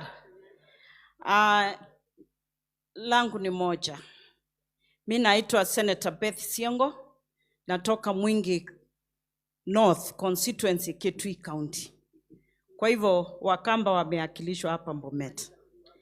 Langu ni moja tu, kuleta rambirambi zangu kwa familia ya Senator Hillary Wakili na mama Eunice na familia yote. Poleni sana. I serve in the same committee with Hillary and we have remained friends. So as I represent Azimio, hello, as I represent Azimio, I have only one word to say, that we have only one Kenya. We are all Kenyans. If we make bad laws, bad policies, we have nowhere else to go. We have only one Kenya. We take care of Kenya and Kenya takes care of us. Asanteni sana, ninawapenda Bomet, ninawapenda Rift Valley, mkija kule Ukambani, hata sisi tutaonyesha upendo. Mungu awabariki. Asante sana. Senator Sigei alikuwa ananiambia anaelekea kukuja Kenya Kwanza. Pigie makofi. Karibu. Your Excellency, the Deputy President of the Republic of Kenya, Your Excellency Rigiji, all leaders present, governors, senators, members of National Assembly, na watu wote wa Bomet. God is good and all the time. First of all, we want to come and bring our condolences to the family of Senator Hillary Sigei, pamoja na Mama Eunice. Mama, tungependa kuwafariji na kuambia kwamba tunawafikiria sana wakati huu na tunawaombea sana. Kutoka ile siku huu msiba ulitokea, kama wabunge tumekuwa tukiombea familia, tumekuwa tukiulizana mambo inaendelea vipi, na tumekuwa hata tukipigia Senator Sigei simu kumuulizia hali ikoje hapa Bomet. Tunawaombea na Mungu atatembea nanyi. Kuna kitu kimoja Bishop ameongea hapa leo, kwamba a father is a pillar. And I want to confirm myself that a father is a great pillar to a family. And a father's cover is so important. And if you want to know how important a father's cover is, the minute you remove one, that is when you see the exposure. But you have a Father in heaven who will not leave you nor forsake you in difficult times as you walk through the valley of the shadow of death. Just like the psalmist said, God will be on your side and he will grant you comfort, he will grant you peace, and he will grant you strength through this journey. Senator Sigei, and Joyce, you give me a minute because I have worked with Senator Sigei, maybe more than many people here. We have worked together for a long time. So I come in first as a very good friend of Senator Sigei. Senator Sigei, when I look at your life, it almost tells me who your father was. Very hardworking. If you want to know the success of the party, that was Jubilee. The success of the party, that is the UDA party in Kenya Kwanza. One of the pillars of that success in the legal side and in many respects in training has been Wakili Senator Sigei. So I want to tell the people of Bomet County, you are a very blessed county because of having a leader like Senator Wakili Sigei. And Senator Wakili Sigei, allow me to give accolades to your mother and to your father for raising a great son in you. There is not a single day that UDA required a legal matter to be done, and we called on you and you said you were too busy to do that work. Many leaders here in Parliament are very clear on that issue. CS Chilchil would attend to that fact, together with the Honorable Mulkomen and the majority leader, that Senator Sigei walked the journey. When there were days we spent the whole night in the office, Senator Sigei would be among the few people who would be counted with a lot of strength pushing the party agenda. And Senator Sigei, when you came to the party and you said now you wanted to become a senator, the first person to object to that was the SG herself. I said, no, you cannot become senator right away because we need workers here who must push the vision to the end. Eventually, we had a discussion, and I told you, Senator Sigei, do me a favor. Make sure you have the support from the people of Bomet so that you don't embarrass the party because you are seen as one of the big mentors within the party. I want to thank the people of Bomet for voting in Senator Sigei as your senator for me and for the party of the UDA, because we needed him to succeed. I want to say, Mama Eunice, we are praying for you. We know that your children will hold you. Senator Sigei, together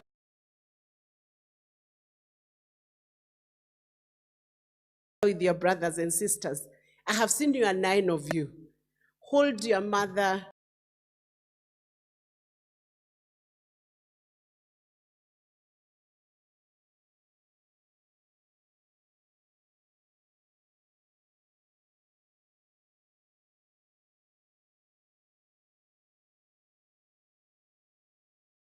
Remember her.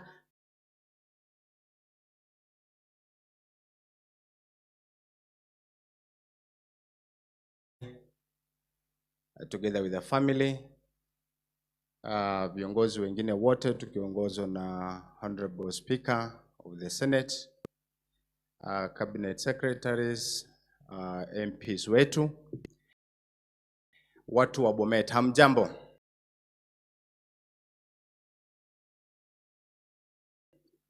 Hamjambo tena. Asante sana. Naitwa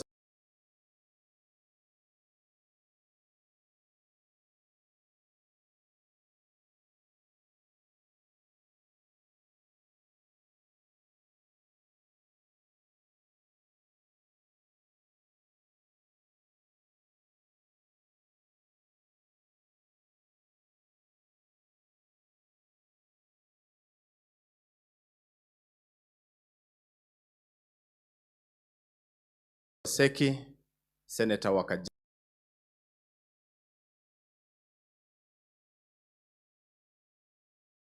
Tunashukuru Mungu kwa vyote. Nataka kusema ya kwamba Your Excellency, tunashukuru kwa kazi mzuri ambayo mnafanya.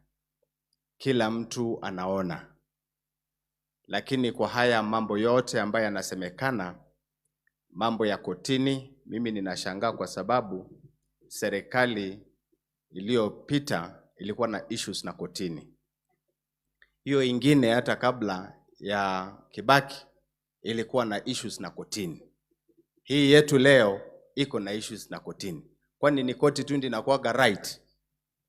Mimi ningeomba ya kwamba tutafute suluhu ya kutosha, kwa sababu mambo kama haya, na tunaelewa ya kwamba labda ni watu wawili watatu wanasumbua the entire nation. Mimi ningeomba ya kwamba tutafute suluhu ya kutosha ya kuweza kusuluhisha haya maneno, kwa sababu hawawezi kusimamisha Kenya mzima.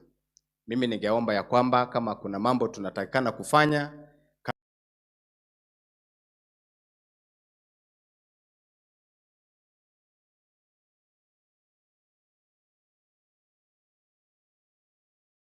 kama ni sheria tuletewe, tuweke laini, kwa sababu hatuwezi simamisha mambo yote. Unaona watu wanaumia katika mambo ya hospitali, wagonjwa wanasumbuka na mambo ya NHIF, natakana kuwekwa laini, na tayari tumeweka kama wajumbe. Kwa hivyo mimi naomba ya kwamba Your Excellency, tuko pamoja na nyinyi, salimia rais na ujue ya kwamba tuko pamoja na watu wa Kajiado, na wasalimia watu wote wa hapa na pia serikali yetu. Mungu awabariki sana, na shukuru sana. Asante. Mwisho ni kukaribisha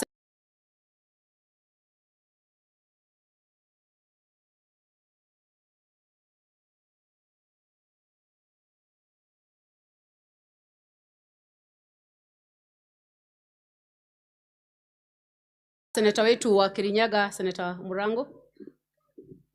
Asante. Deputy President of the Republic of Kenya, familia Sigei, our speaker, majority leader, mawaziri, mangavana, watu walio na watu wa Bomet, hamjambo? Hamjambo tena. Kwanza ni kuleta risala zangu za rambirambi kwa familia ya mjalie nguvu ya kuweza kupambana na mawimbi ya huzuni wakati huu mgumu. Nafasi ambayo Mungu mzee ameacha, Mungu ataijaza na mambo yatakuwa sawa. Nitaongea tu jambo moja tu.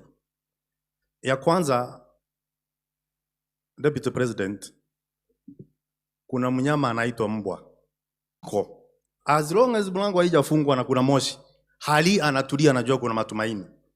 Matumaini hao wa Kenya wako nayo kwa sababu wewe na rais wetu William Samoei Ruto mumeshika ushukani. Kwa hivyo tunajua mambo mazuri itakuja. Hiyo ingine sikujua mzee, lakini Senator Sigei ni rafiki yangu mkubwa sana, na kama kuna mtu ako na adabu ni Senator Sigei. Hata wakati mwingine nafanya nijishuku kama niko na adabu kweli. Ukikaa na huyu senator chini, kama kuna SI unit ya kupima adabu, ingekuwa inaitwa Senator Sigei. Na asante sana watu wa Bomet kwa sababu ya kushikilia Senator Sigei, na sisi tunasema ya kwamba tusiwe na tabia ya kupandisha na kushukisha viongozi kama bendera. Mkishikilia mtu musikilie kabisa. Rais na deputy tumwashikilie mpaka mwisho. Na nikamalizia, watu wa Bomet, matumaini yetu yote na nguvu zetu zote tuziweke katika kuwashikilia hao viongozi tumewachagua. Na niwaambie kwamba mambo yatakuwa rahisi. Barabara ambayo iliyonyooka haijawahi toa dereva mzuri. Mutapita kwa mashimo, mutapita kwa bumps, lakini mshikilie hapo hapo mpaka Kenya itokee na mambo yawe mazuri zaidi. Kwa mengi na machache, nasema Mungu ambariki watu wa Bomet. Naitwa Senator Murango kutoka kule Kirinyaga. Mimi ni senator wa Martha Karua. Asante sana seneta wetu kutoka Kirinyaga, amekuwa nasi tangu jana na tunashukuru. Niko pia na pole za mheshimiwa seneta kutoka Uasin Gishu, Senator Mandago. Alitutumia pesa na pia ametuma pole zake, ni kwa sababu hakuweza kufika mahali hapa pali yako nazi. Asante. Bado tuko na mheshimiwa seneta jirani, mheshimiwa Sigei. Karibu seneta.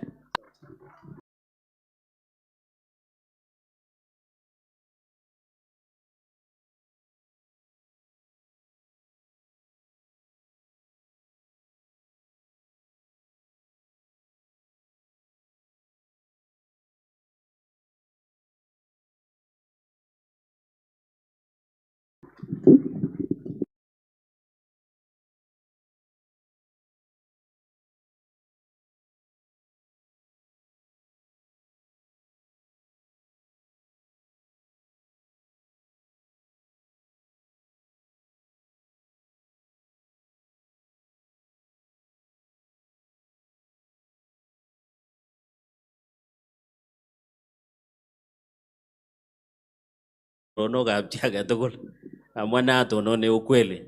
So tinda file news Sigei nikikakinama. Kikakinama ak deputy president konyo ko representa na ngotini akonyikan kimagun ki agetugul nemie.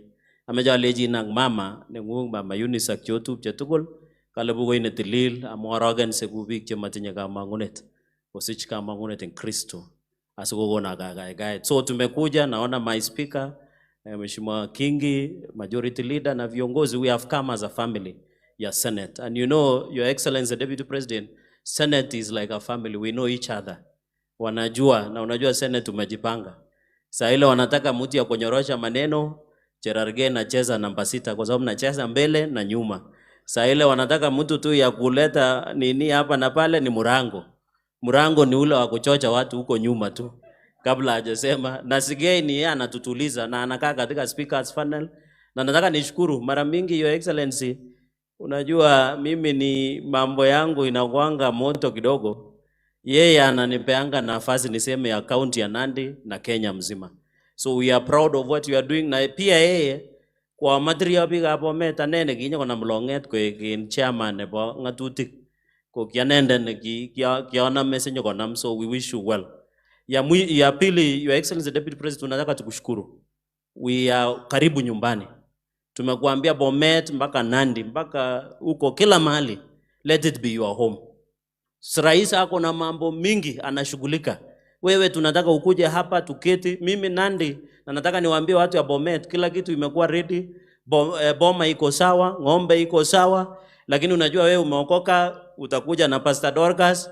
Hatutaki tuongeze ile mambo mengine kwa sababu you are a person that you should be close to us and we are proud of what you are doing. Nataka niambie watu wa Bomet nikimalizia, Joyce relaxant kidogo, nikimalizia, wewe ulisimama na rais mpaka akakuwa rais.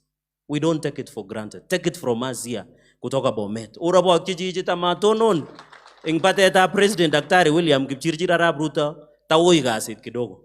Na tunakuambia kama viongozi kutoka bonde la Ufa, tuko nyuma yako na rais 100%. Wacha ile kelele unapigiwa huko. Kama unapigiwa kelele huko nje sana, kuja hapa nyumbani Bomet, tutafanya kazi na wewe, tutahakisha uko sawa, na wewe ni mtu uko na pasta, uleta atuombee hapa, sisi tunaenda mbele. So nimeona kelele mingi huko, usijali, sisi tuko nyuma yako. Kama hujaona majenerali hawajatoka, we relax. Saidia rais kudeliver. Na on the issue of judiciary, Your Excellency, we want to agree. Na nilisema jana kule Iten, na najua kesho unakuja kwangu. Nilisema judiciary Thursday tuko nyuma yako kuchukua petition. Tunataka hii Chief Justice na Judicial Service Commission watu waambie hii makesi wameresolve ni nini. Na hata mimi nilifanyia hujuma wakati ulikuwa unashikwa na wananchi wanajua hakuna cells jalala Kenya hii except ya Bomet, na wewe ulilala huko. Tutauliza kwa nini tulikuwa tunashikwa. Hata mimi sijawahi ambiwa mpaka leo. It is an offense and it is illegal and it is unconstitutional. So we want to tell judiciary, na wakiendelea tukate budget yao nusu. Ikishakuwa 50% tupea watu basari, tupea barabara na ile vitu ingine, ndio tuende mbele. So we are solely behind you, universal health coverage, community health promoters, and let me thank you. I know Governor Barichoki is here, Governor Ntutu, my friends, Governor Mutai are here. For the first time, devolution has received money on time, and we don't take it for granted. Ndio hao watu wapate mashinani. Kupiga bine Bomete kaleborieti bagmuli yakobo, lakini gina meja ataregoni. Kimeje kaya affirmative action ingolenjin ak Bomet amuta nyigitinye kobo senge. Lazima kityo kira epko smart. Amu magingen 2032 ole kitakyin tany. Okase biga Bomet nguna omeje ka ndege nyo ba in karibu town kendi wang ndege mi laminik mi akoi kerenga kora Mutai. Hiyo vitu yote kagere jorwen nyu Murkomen ing nyu. Kiganyo kobaljang Nandi kola berber kwagere kokouli ak ngoli oye. Kwa kejagena ngolin meje otonon aka meje asamin waziri kwa heshima ngungeringitu ngalege akojanga boisioni kebe tai kidogo tu Joyce kidogo tu anan makamwa anan meje kemwa lembech so kinyo koleja berber Nandi kwagere kokouli kandoikab koroni kimeje aje boisionik makimeje kelele makimeje chi nengitoke kubiki chi kimeje chito neyakikisha kole kakesokomana kehakikisha nanan maunon akikonyit kandoik ngikonyit kandoik ko kekonyit bichu kikwai konyit kandoik ko kekonyit raia so kachi kasi serikalit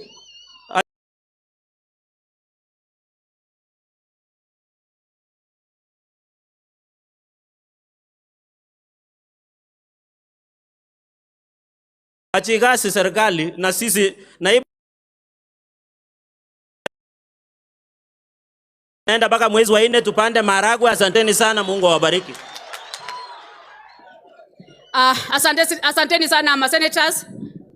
Nikimalizia Your Excellency, tulipata rizala za rambirambi hakuweza kufika mahali hapa pali alituma usaidizi wake na hako nazi. So sitapenda kuongea mengi sana ama chekiti waso amale ongi mution amum MP boisien nebo betut Brian. Senator nenyongi chami akesaun akasama lori tako mingin akota kwendita akerib kora kandoik kyok. Kimache keyai boisiet akangen ale kor kobendi ra kandoik chu enda yu komi kii nebo kokwet nebo maana. Ongitakitus siasa titen asiketesta. Kwa nibucha macho hivi nafasi attach Mheshimiwa Majority Leader aweze pia kuendelea kuanzia hapo.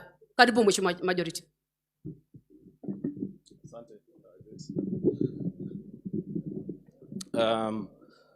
Deputy President Rigathi Gachagua, familia ya ndugu yetu Senator Sigei, kiongozwa na mama yetu Eunice pamoja na ndugu zako, dada, wajukuu na wananchi watukufu wa Bomet pamoja na viongozi wote. Naomba niwasalimu wote kwa jina la Bwana Yesu Kristo. Bwana asifiwe. Bwana asifiwe tena. God is good and all the time. Asante. Kabla nizungumze, sababu naona masaa inaenda kabisa, na mimi najua tulikuwa tumeombwa tuchukue saa 1 na tumeshapitisha hiyo saa 1 ambayo tulikuwa tumeombwa. Kwa hivyo nitajaribu sana nisukume kwa haraka Nimeambiwa tu nitambue viongozi kidogo wawili watatu, alafu kisha nafikiri nitasongesha kwa governor malizie mkondo ambao utakuwa umebaki. Wale wanamjua Senator Sigei wanajua katika kazi yake ya uwakili, one of the institutions ambaye amefanya kazi naye kwa karibu sana ni kutetea walimu wetu. Kile chama cha Kenya National Union of Teachers, one of their senior lawyers ambaye wawakilisha na akapigania kazi hiyo. Walianza kazi hiyo wakiwa na ndugu Sosion, alafu ikakuja ikashikiliwa na brother Collins hapa. Huyu senator wenu amekuwa mtetezi wa walimu sana.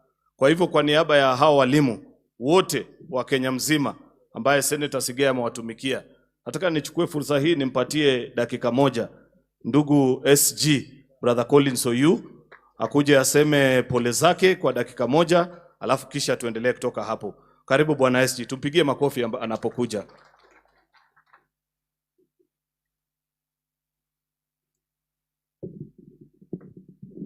Asante sana Majority Leader.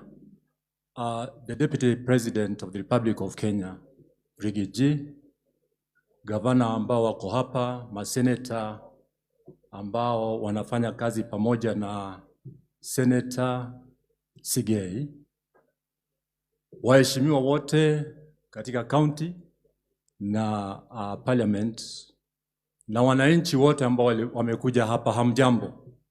Hamjambo tena. Sijakuja hapa peke yangu, nimetembea na baadhi ya viongozi wakiongozwa na First Vice National Chairman Bwana Malel Langat. Nina machache tu ya kusema Majority Leader. Kwanza kabisa nichukue fursa hii kumpa ndugu yangu Sigei na familia nzima pole zetu kwa niaba ya Kenya National Union of Teachers. Si uongo ulivyosema Majority Leader kwamba Mheshimiwa Senator Sigei ndiye amekuza chama cha walimu Kenya National Union Teachers mpaka kiwango ambacho tuko nayo hapa. Kwa niaba ya wenzangu walimu tunasema pole. Singetoka hapa bila kunena moja ama mbili. Mheshimiwa Deputy President of the Republic of Kenya, nataka kusema kwa niaba ya walimu wote kwamba kiwango ambacho mmetufikisha kama serikali ya Kenya Kwanza, walimu wote hapa tunashukuru. There's no single employment of teachers having happened in any time of this Republic of Kenya like what happened just the other day, and we want to appreciate. Wajua mambo ya walimu haitaki siasa. Na chama cha walimu Kenya National Union of Teachers, sisi tunafanya kazi na serikali iliyopo.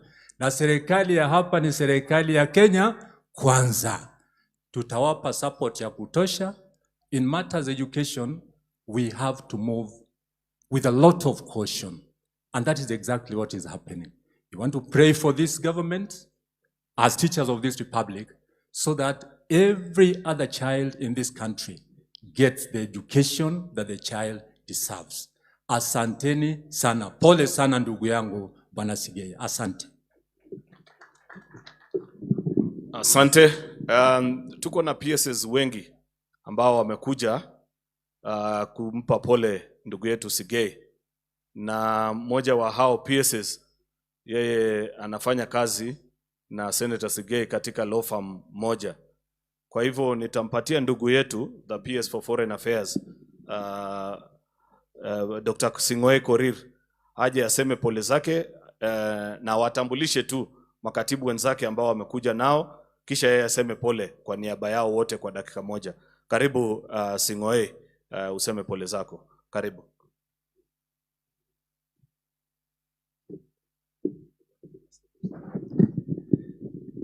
Asante sana. Wacha kwanza niombe ndugu zangu ma-PS, makatibu wakuu wasimame. Wherever you are, please. Tuseme tu wote kwa pamoja pole. Asante sana. Thank you very much. Mimi naitwa Abraham Korir Sing'oei, katibu mkuu katika Wizara ya Mashauri ya Nchi za Kigeni, na kwa niaba ya ndugu zangu walio hapa makatibu wote, tumekuja kuleta pole zetu kwa ndugu yetu Senator Sigei na familia yote kwa ujumla. Jambo ambalo tunaweza tu kusema kwa ufupi ni kwamba Mungu wa amani awashike, awashughulikie, awalinde na awazingire. Sigei ni ndugu yangu, tumefanya kazi naye kwa miaka mingi. Ni mtu anapenda haki, ni mtu anapenda watu. Nyinyi watu wa Bomet mna bahati ya kipekee sana kuwa na kiongozi kama huyu. Na sisi kama makatibu tumekuja hapa kama implementers wa policies na programs za serikali, kuhakikishia watu wa Bomet na watu wote wa Kenya kwa ujumla mbele ya naibu wa rais ya kwamba tutafanya kazi kadri ya uwezo wetu kusukuma gurudumu ya implementation ya policies na programs za serikali mbele. Asanteni sana, Mungu awasitiri na awafanyie mema. Asante. Asante Dr. Sigei. Nafikiri tulikuwa tumesema you introduce your colleagues but tulisahau, so I'll just quickly wacha niwataje majina because there are about 3 or 4. Wa kwanza just stand so that I say their names. Huyu anaitwa Generali Nixon Korir, is a PS for lands, yeye anasimamia mashamba. Kwa hivyo governor, ile shida yako ya dumping site ya town, huyu mtu asitoke Bomet leo kabla hajakumalizia, shikana na yeye. Wa pili anaitwa Festus Ngeno, yeye ni PS wa mazingira, mambo ya environment, anatoka Nakuru County. Huyu ni mtoto wetu wa nyumbani hapa Bomet, anaitwa Aurelia Rono, yeye ni PS katika Prime Cabinet Secretary Office in charge of Parliamentary Affairs. Wa mwisho ni huyu Dr. Rono, Dr. Paul Rono, ni mtoto wa Bomet na Kericho pia. Yeye anasimamia mambo ya agriculture. Asanteni sana. Alafu kisha Senator Sigei, nimepatiwa pole tukiwa hapa ya senator colleagues watatu ambao kwa njia moja ama nyingine hawakuweza kufika. Senator Cheptumo kutoka Baringo, Senator Chesang wa Transmara na Mheshimiwa Kangogo Bowen. From Trans Nzoia. Senator Chesang ni wa Trans Nzoia. Kangogo Bowen, MP Marakwet East, wametumana pole zao. Kisha nikielekea kumalizia, niseme tu pia nami kwa niaba ya wananchi wote wa Kericho Sigei, tunataka tukupe pole zetu, wewe pamoja na mama mzazi na jamii yenu yote kwa jumla, na wananchi wa Bomet ambaye wewe unawakilisha, na wakati uko na majonzi wanasikia uchungu pia hao kama vile watu wengine wote. Nikupe pole zangu pia kutoka kwa jamii yangu, sababu wewe ni rafiki wa karibu, na niseme kwa muda ule ambao tumefanya kazi na wewe, kwanza kama rafiki na kisha kama colleagues katika Senate, nimekujua vizuri sana. Na mimi nashukuru Mwenyezi Mungu kwamba huyu mzee ambaye analala hapa, hata kama sikumjua binafsi, tumepatana naye maybe mara moja ama mbili, kutoka kwa matunda yake ambaye ni wewe, ambaye ninajua zaidi katika familia hii, tunaweza tukasema kweli yeye alifanya vyema kukulea na kukuonesha njia katika maisha mpaka mahali umefika. Wakati huyu Senator Sigei aliniambia ati anataka kuingia kwa siasa, mimi kama vile Veronica alisema, nilipingana na yeye sana. Nilikataa kabisa, na tulichukua kama wiki mbili tukibishana. Kweli, tulichukua kama wiki mbili tukibishana na yeye, nikimwambia tafadhali ndugu yangu, wewe, sababu kuna mambo ambayo nilikuwa nimeona kukuhusu. Ya kwanza, najua huyu Sigei ni mtu mpole sana. Sasa mimi nilikuwa naona yeye anaingia kwa siasa. Na unajua kuna siasa, halafu kuna siasa ya Bomet. Hasa nilikuwa naangalia yeye, nasema huyu ndugu yangu ataweza hii siasa ya Bomet, na inaendanga mpaka unaongeza karate saa ingine. Nasema anyway. Ya pili ni kwa sababu yeye pia ni mtu anatusaidia kwa kazi nyingi sana. Lakini kwa mapenzi ya Mwenyezi Mungu, watu wa Bomet walikupa fursa. Na mimi nataka nitoe ripoti hapa. Speaker amenikumbusha leo kwamba wakati juzi tulikuwa tunafunga Senate, tulikuwa tunapewa ripoti ya vile kamati, na mimi ndio nilikuwa nasoma kamati za Senate zimefanya kazi. Kamati zote tulikuwa tunawaambia kuna petitions ama nini ama bills ambazo wamechelewesha. Kuna kamati moja peke yake ambaye ilikuwa imemaliza bills zote zile wako nazo, statements na petition. It is none other than the Committee of Justice and Legal Affairs, ambaye chairman wake sio mwingine ni huyu Hilary Sigei ambaye yako hapa. a very diligent and hardworking servant. Kwa hivyo, on behalf of all your colleagues, senators wale wote ambao wajafika na wale wamefika, sisi tunataka tukwambie pole and say it's a great privilege working with you. Continue working hard na Mungu atakuinua kwa kazi ile unafanya. Nebo mwisho ko big up ka kwa moja wech kongoi engado enatet nekikikochi chorwani nyun Senator Hilary Sigei. Aka we kwa kongoi ale kyokone kandoindet nengemi Senate komarue en boisiet.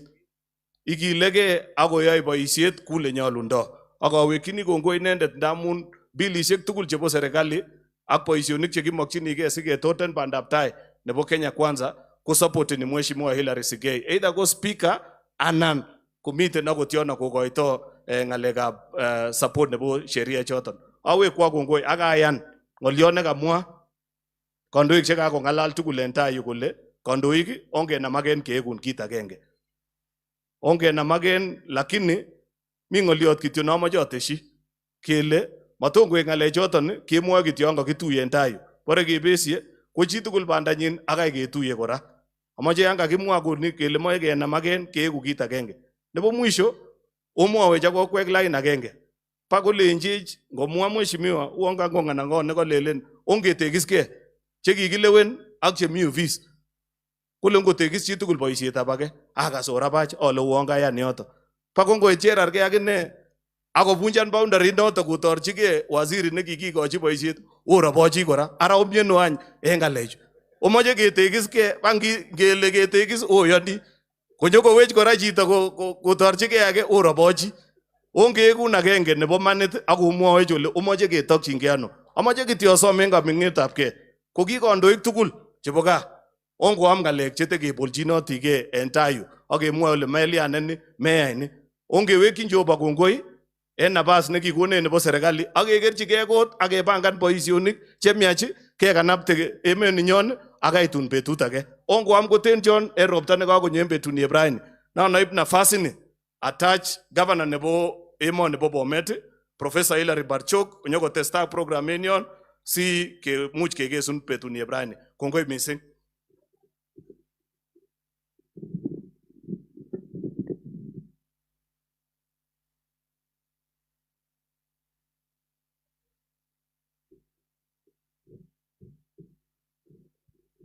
Asante.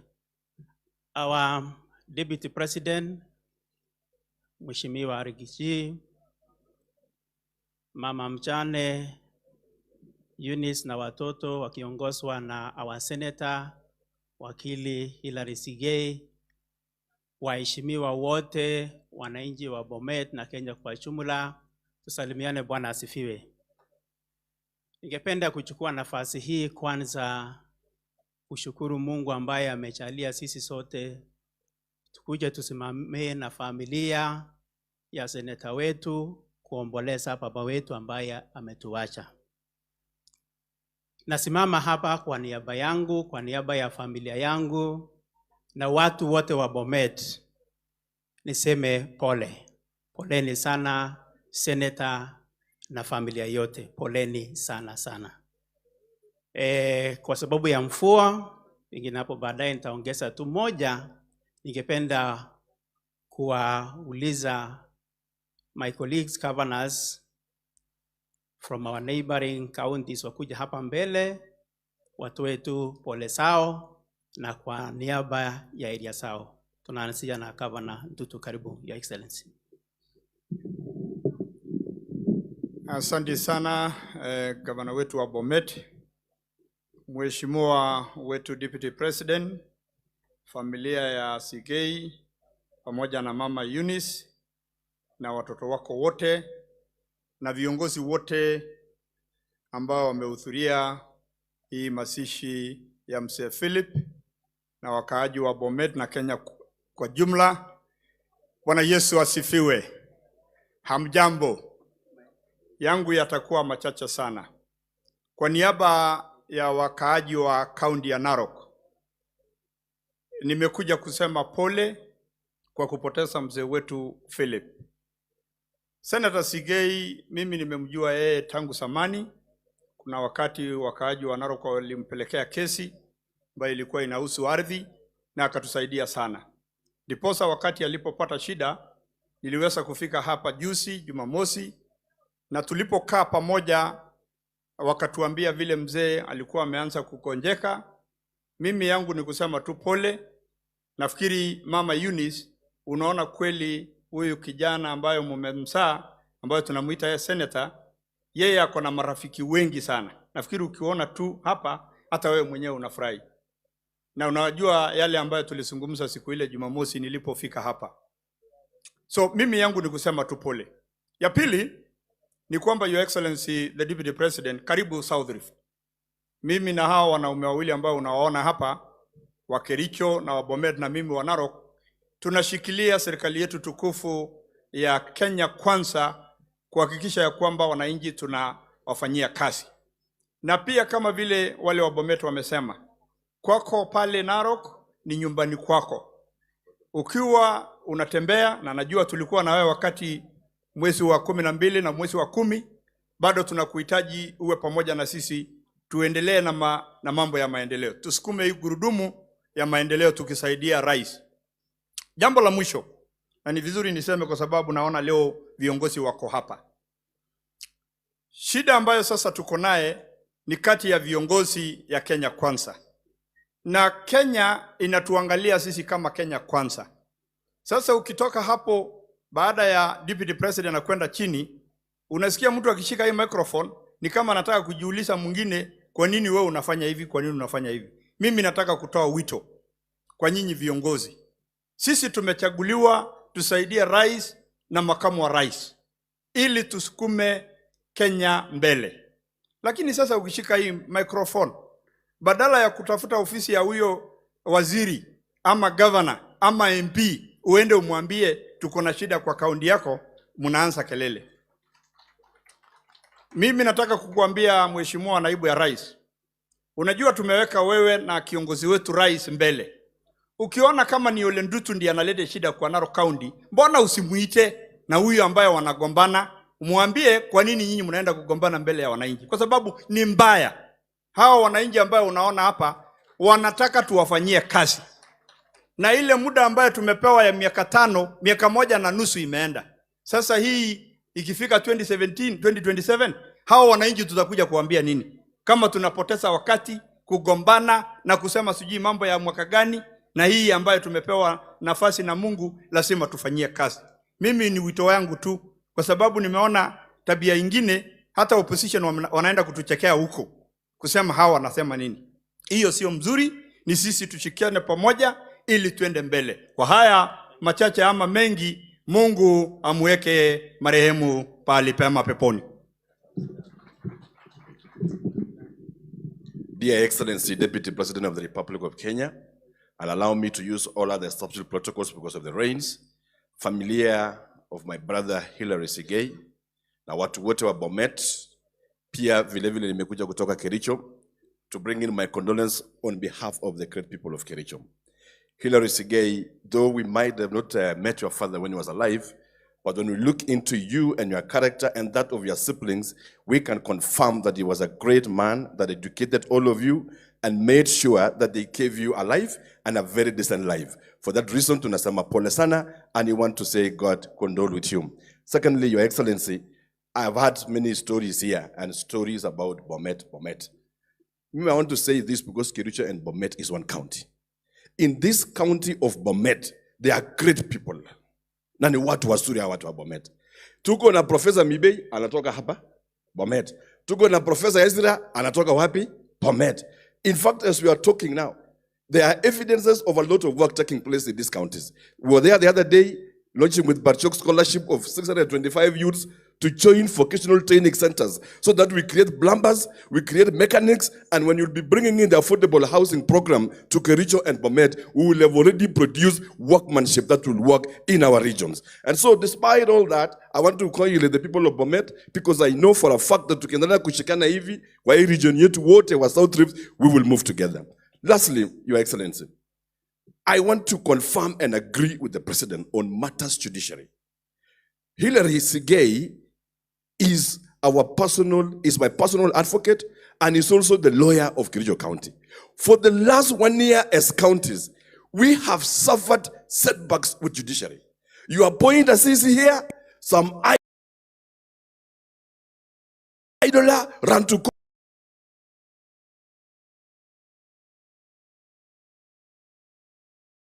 court, and without even looking into the matter, judge just dismisses the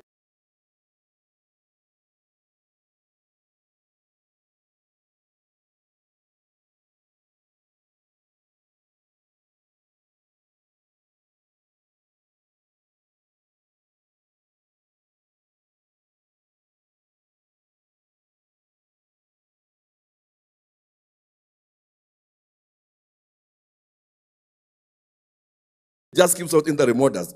I'm worried that the judicial activism in this nation, if we are not careful, another idler somewhere will go and will write some petition that the president should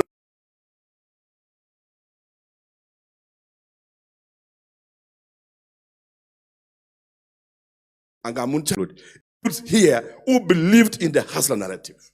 The conversation as we go forward will no longer about us leaders, but we are going to inject political hygiene so that we discuss issues that concerns the people that elected us, the many youths that are desperate and they need a life. And we have decided with Bachok that we will lead from the front to make sure that we create stimulus programs in the 15% that come to counties and ensure that our youth get what can sustain them. To go to Monge about the referral. And as we speak today, Nakuru used to be the provincial headquarters. Eldoret used to be the provincial headquarters. For that reason, President Moi developed Eldoret. Kenyatta came and developed Nakuru. When devolution came, and we have now the 3 counties of Bomet, Kericho, and Narok, it is time now that we are appealing to the government that we now put in more resources to these counties so that they can also grow and be able to compete. Asante for what you are doing. I know you have elders in Kericho kwa Malami, and those lands are good. Now, ile serikali ingine ya Jubilee, kwa imana mego mie, ortinwek, chemi ko ngete sotik, iwago che blanket, ko chapatiki ko laro ptatukul ko gesta. And many do these roles we are asking for. We do quality work that will be able to serve us for the next generation. Otherwise, speaking of Bomet, nasema pole, Mungu awabariki, and may God continue to condole with the family of Sigei, who is also a relative to me and a friend and a brother. God bless you, and may God comfort you. Asante sana. Asante sana kwa magavana ambao wameongea na kutoa pole sao. So we want to take the shortest time possible. Na ninawashukuru watu wa Bomet, mumetulia na tuendelee kutulia mpaka mwisho. So I want to take this opportunity kuwakaribisha mawaziri wote wakuja hapa, and then finally tutapea speaker wetu aongee na karibisha our deputy president. So all the CSS mkuje mtoe pole zenu. Karibu. CS.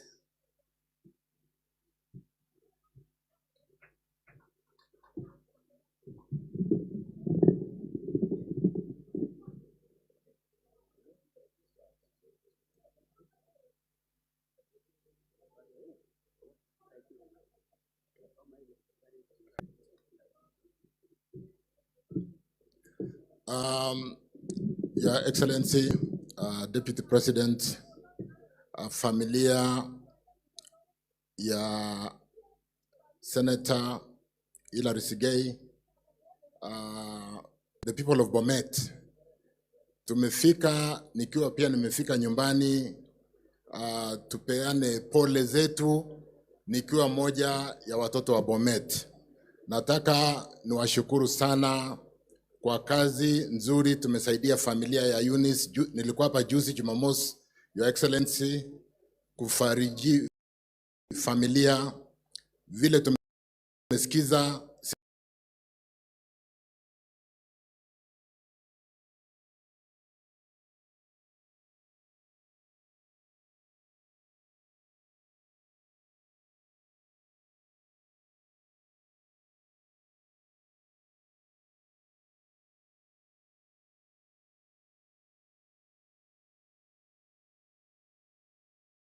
Sigei is a very humble leader. We have worked together. We know Sigei very well.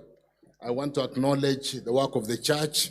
Sigei, not much has been said in the relationship of Sigei and the church, and led by Bishop Dr.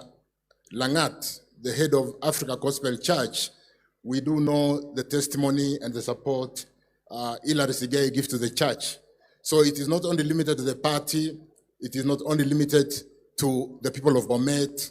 Sigei has done a lot of work for the church and is a pillar, I know, who has linked the church and even our president in terms of sorting out the tax issues of Bomet Tenwek Hospital. So, Bwana Sigei, pole sana, we really, as Senator Veronica has said, the death of the father, the death of a father. But in the same Bible, in Saburi or Psalm 116, the death of a saint can also be precious.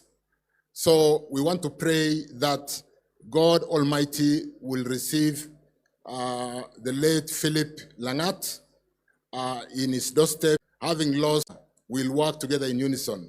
Pole sana, Speaker wa Senate, for the loss of the father of one of your pillars in Senate. Tumeshukuru, tumefika pamoja kufariji familia, kufariji sisi watu wa Bomet, na tutafanya kazi pamoja Sigei to ensure that the family moves forward in the spirit now that the father is not there. I will very quickly, na heshima kubwa sana, stop there, lakini kwa sababu nasimamia maneno ya stima na wakati mwingine hapo Sotik mlinituma niende niangalie maneno ya Sotik. Nimekutana na viongozi wa Bomet, na pia nimekutana na viongozi wa upande zote. In my boardroom, I met with these leaders na tukaongea maneno ya stima ya Bomet, how we are going to actualize the last mile, Your Excellency. In the budget, as you have gone around with His Excellency the President, we have got very clear programs, we've got specific allocations, and because I didn't brief you on this, in Bomet, we've got an allocation of 1.09 billion on the last mile. Na tumeongea na viongozi. So we'll do that work, ili kwamba tuendelee kusindua na kuhakikisha kwamba the development that this government promised our people when we voted Kenya Kwanza in are actualized. Let me end there, Your Excellency, because kwa heshima kubwa sana kwa sababu ya mvua. But as I end, let me introduce my colleagues who will say one or two things. Najua nimekuja na pole ya mawaziri, tulikuwa na baraza la mawaziri asubuhi leo.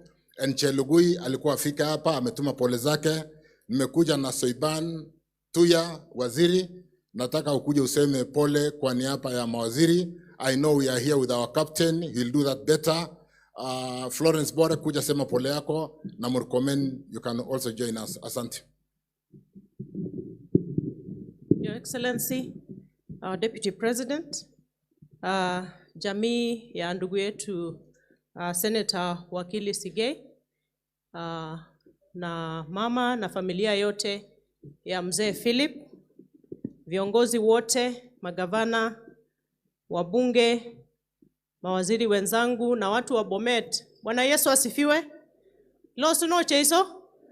Na kanisa, bishop wangu, Bishop Langat, na kanisa lote na watambua.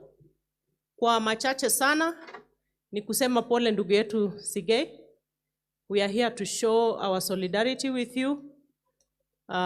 Na as a professional colleague, na colleague ambaye tumefanya kazi pamoja, kusimamia chama, na kuwa deskmates pale Senate for 1.5 months, I can attest that even evidenced by the people who are here to support you, you have been a pillar to the party, you have been a pillar to the Kenya Kwanza government, and we pray for you and your family for strength, na kuwashukuru watu wa Bomet kwa kumchagua Mheshimiwa Senator Sigei.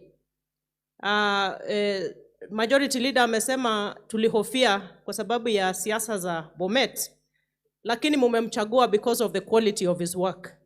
Now we are here to attest that Yeye ni mtu ambaye anatusimamia kwa sehemu kubwa. Bwana awafariji na aendelee kuwalinda.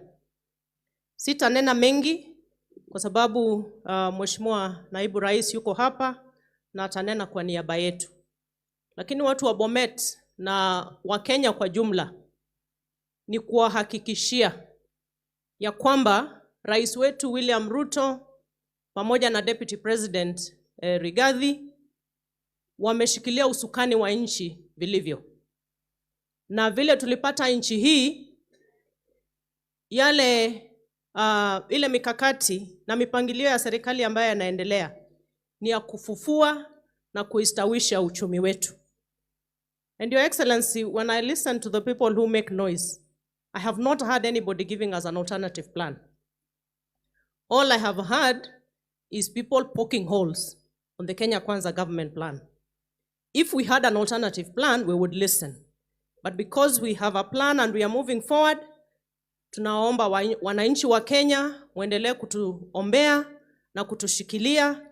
Sisi tuko hapa kustawisha uchumi wa nchi yetu. Na tunaangalia kila idara ya serikali. Hata idara ya environment, climate change na forestry, tunaangalia jinsi itaweza kuchangia katika uchumi through the bottom-up economic transformation agenda. Na asante viongozi wa Bomet kwa kuendelea kuistawisha misitu yetu. Mheshimiwa Mandazi, Siongiroi, na nawashukuru watu wa Siongiroi. Tunaenda kuelekea kuweka ua katika Siongiroi. Na pia Masai Mau Forest. Na zingine zote tutaenda utaratibu. Na tunajua iko na issues nyingi sana. Lakini we will do that with public participation. Na lazima tuwe na uhusiano mwema kati ya wananchi na Kenya Forest Service. Na hiyo tutahakikisha. Bwana Yesu awabariki sana. Asanteni. Florence akikuja, mnikubalie with humility, Your Excellency, to acknowledge the presence of Central Bank Deputy Governor Dr. Susan Koech. You can wave pole. Susan Koech alifika hapa jana, amelala kwa hii boma. Susan, kokicham gemi tugul olikikibongani ng'alek yemenjo kichepyosa nikimiota ninegen kikuren chebo muren. Kongoi missing Susan. Thank you so much. Karibu.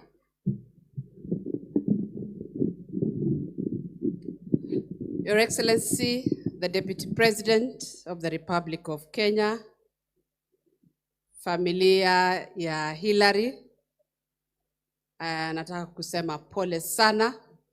Viongozi ambao wako hapa, nataka kusema pole sana Hillary for losing your father. I know you have been a role model and you've been a good support, not just to government, not just to the party, but even to your colleagues and friends like me, that you've been close to me. Nana mamutia missing and family nebo Senator Hillary, amungo gobet kwanda. Neboeng, nana mayanguti, ale nafasi, negitinye kandoindet nana som en kaminginetabgei kandoik kyok chekitinye kaikai ongeboisien nafasi ni kiborchin direction biik kyok kigilgei kesupporten serikalit ak yon kakisich nafasi nebo jukwaa ongomong ng'alek chetechech echek tugul. Nana som ine ale tai kibendi matuton ngemwa ng'alek, matuton kerotyingei aibu akot yon kitinye kandoindet number 2 nemiten ireu.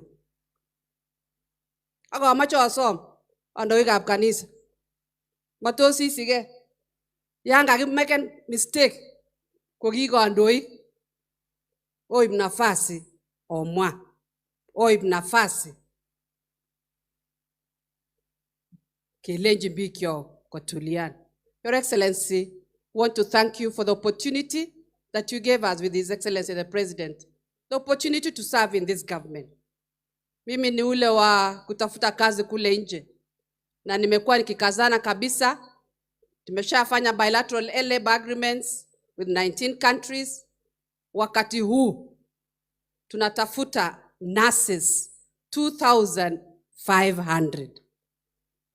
Na hiyo advert ambayo imeondoka imeenda huko nje, tumepata wauguzi wachache sana. Nataka kuwaomba na niombe kwamba kama tuko na students ambao waligraduate kwa Kenya Medical School, Training School, ama nurses that have a degree in nursing, this is the opportunity. Na hizo nafasi ambao zimetokezea saa hii, a nurse with no experience wanalipa 150,000, 150,000. If you have some experience, then you can even earn more than that 150. So I just want to say I'm here to support the government of the day and to ensure that we work for Kenyans for the work that we've been given. Nataka kusema asante na nitamwalika mwenzangu Mheshimiwa Waziri Kipchumba Murkomen. Karibu.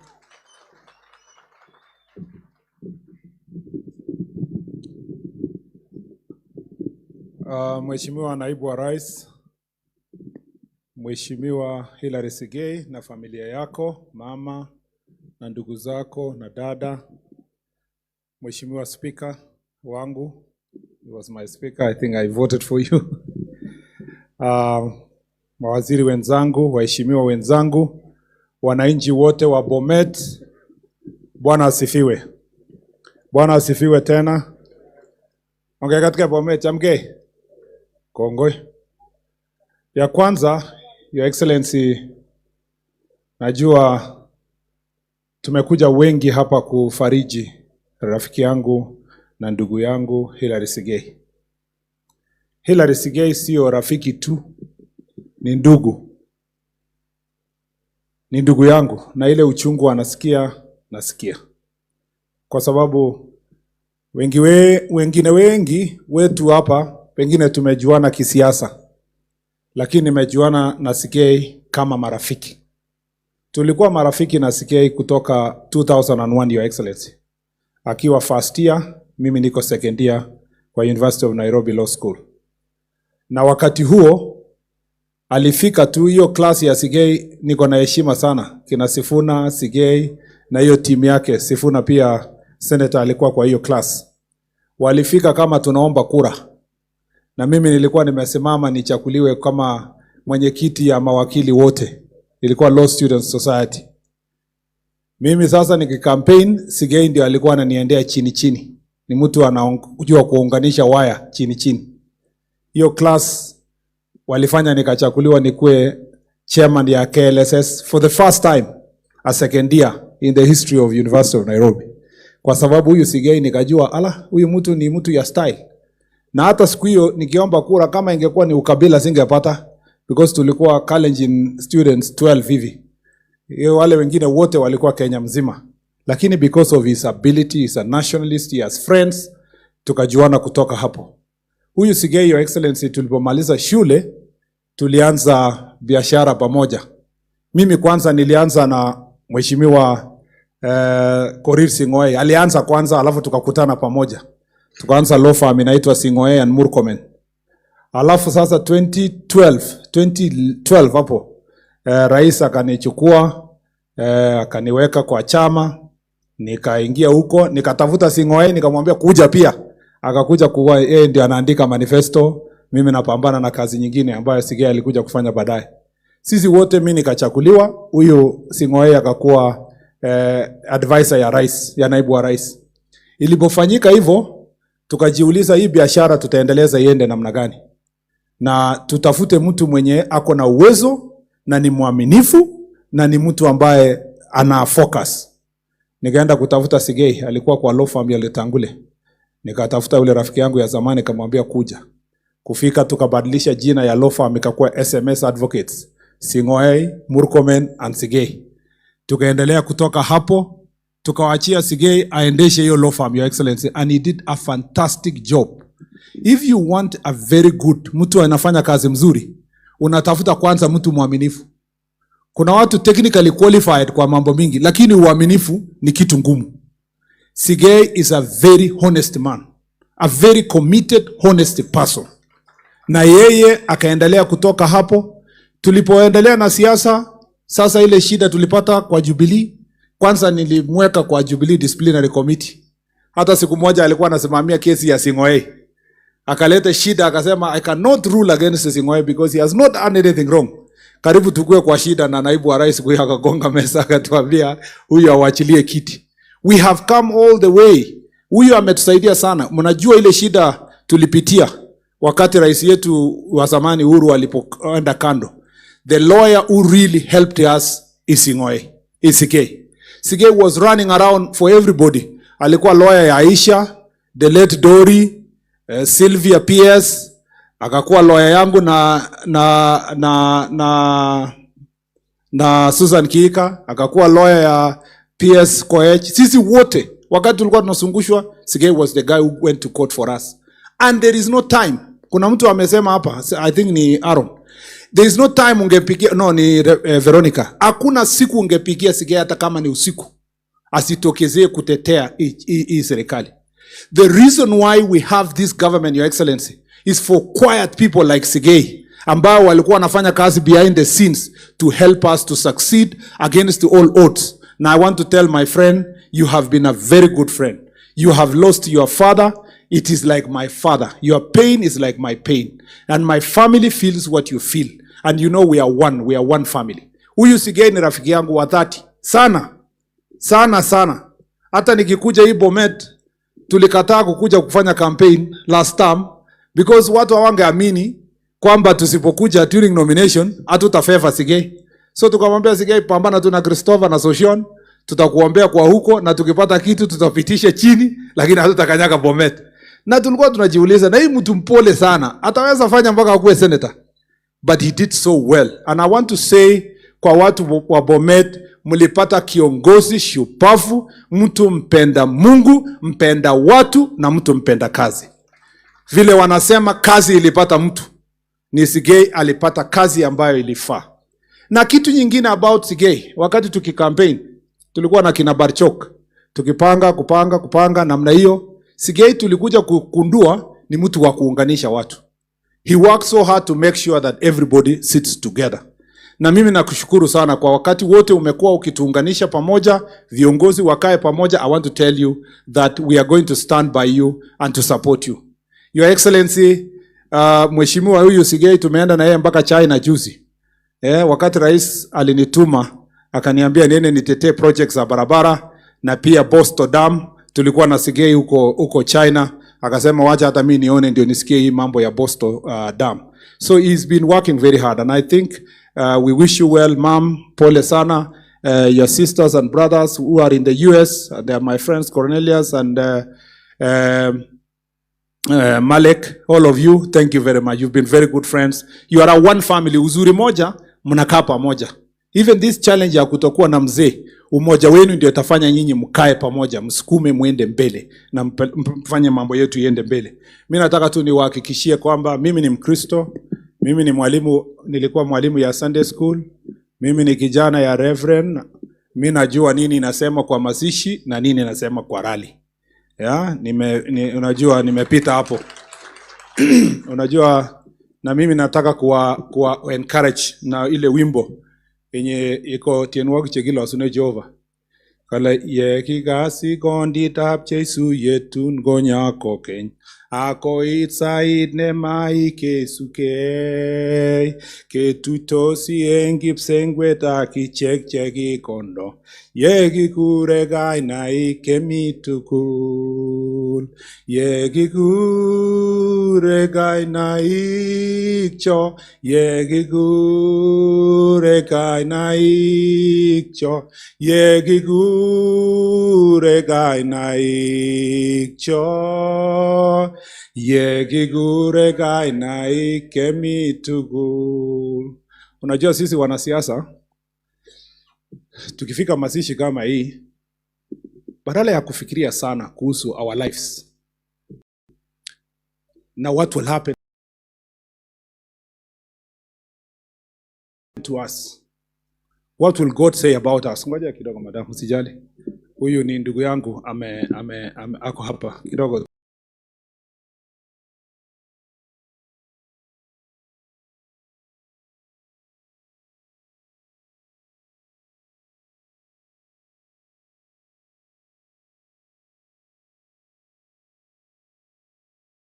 to 1 minute. Sometimes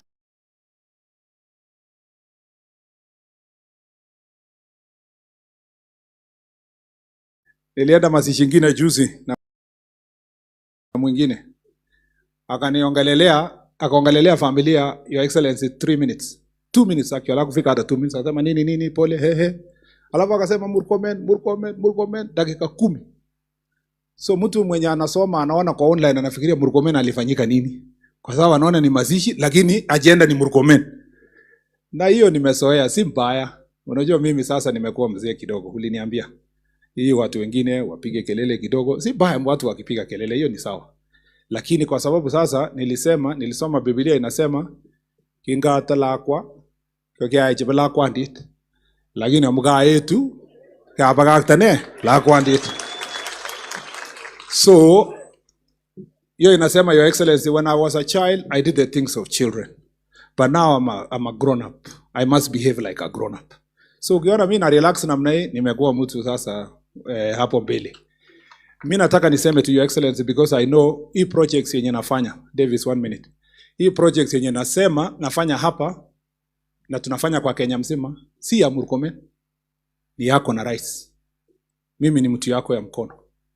Mimi ni mtu yenu ya mkono. Na mnajua ninachapa hiyo kazi. Sisi hatupangie barabara kwa mazishi. Tunapangia ofisi. Na Mheshimiwa Sigei ameongoza wajumbe yote na sio wajinga. Walikuja ofisi yangu, tukakaa chini, tukapanga. Tulipomaliza kwa ofisi, tukaenda kwa rais. Rais na wewe unakumbuka, mkaweka stamp. Mkaniambia pitia hapa, vumilia kidogo, tuko na shida ya deni nini, lakini vumilia. Kutoka hapo tukakuja ground na viongozi. Tukasunguka, tukaenda barabara ya Meriki mpaka Longisa, mpaka Chemaner, tukaingia hii barabara hii yetu hii ya Sigor hapa. Tumepanga, Your Excellency, things are going on well. In fact, contractor wetu ya barabara ya Meriki hiyo 75 km mlilaunch na rais, sasa ameshafanya, anasonga na ako site, na tuta make sure that amekaa site mpaka amalize. Barabara yetu ya Sigor hapa tutahakikisha inaendelea, inasonga mbele. Your Excellency, hao wananchi nilipokuja hapa na hao viongozi, Mheshimiwa Sigei alituleta hapa nyumbani, tukakaa chini, tukapanga maneno. Lakini kitembea kwa hiki kijiji, wazee wa kijiji hii, kuna bridge hapa inaitwa Kaptambuliet, wameomba kwa miaka mingi, Your Excellency. Nikaenda kwa sababu niliona kwa macho yangu, hata waliniletea mbuzi kwa mtoni hapo. Nikawaambia na washukuru, lakini lazima nichape kazi. Tumedesign, tutarudi na wewe, Your Excellency, to launch hivi karibuni, wapate hiyo bridge. Itakuwa shortcut from Bomet town, ikuje ipite ielekee upande huu. Your Excellency, kuna barabara zingine ambazo hao watu wameomba. Barabara hii ya Kapkwen, Olbutio, iende hapo Sigor, na Tumoi kwa Gavana Isaac pale, Siongiroi, alafu iende Tumoi kwa upande huu, na iteremke mpaka iende Sotik. Hawa viongozi wameomba, ani kwa ruhusa yako tutaweka kwa mpango, tutuone tutafute some resources to make sure tunasukuma kwenda mbele. Ile barabara umekujia, Your Excellency, umeona imeharibika ya Kapkwen mpaka iende Leketetiet, na iko na bridge kidogo hapo ndani ambayo inaitwa Mogoko Yuet Bridge. Sisi hao watu wameomba, immediately mvua ikienda chini tutahakikisha tumeweka mara mzuri, even as we look for money ya mambo ya lami, tutahakikisha tumeweka bridge na mambo ya mazuri.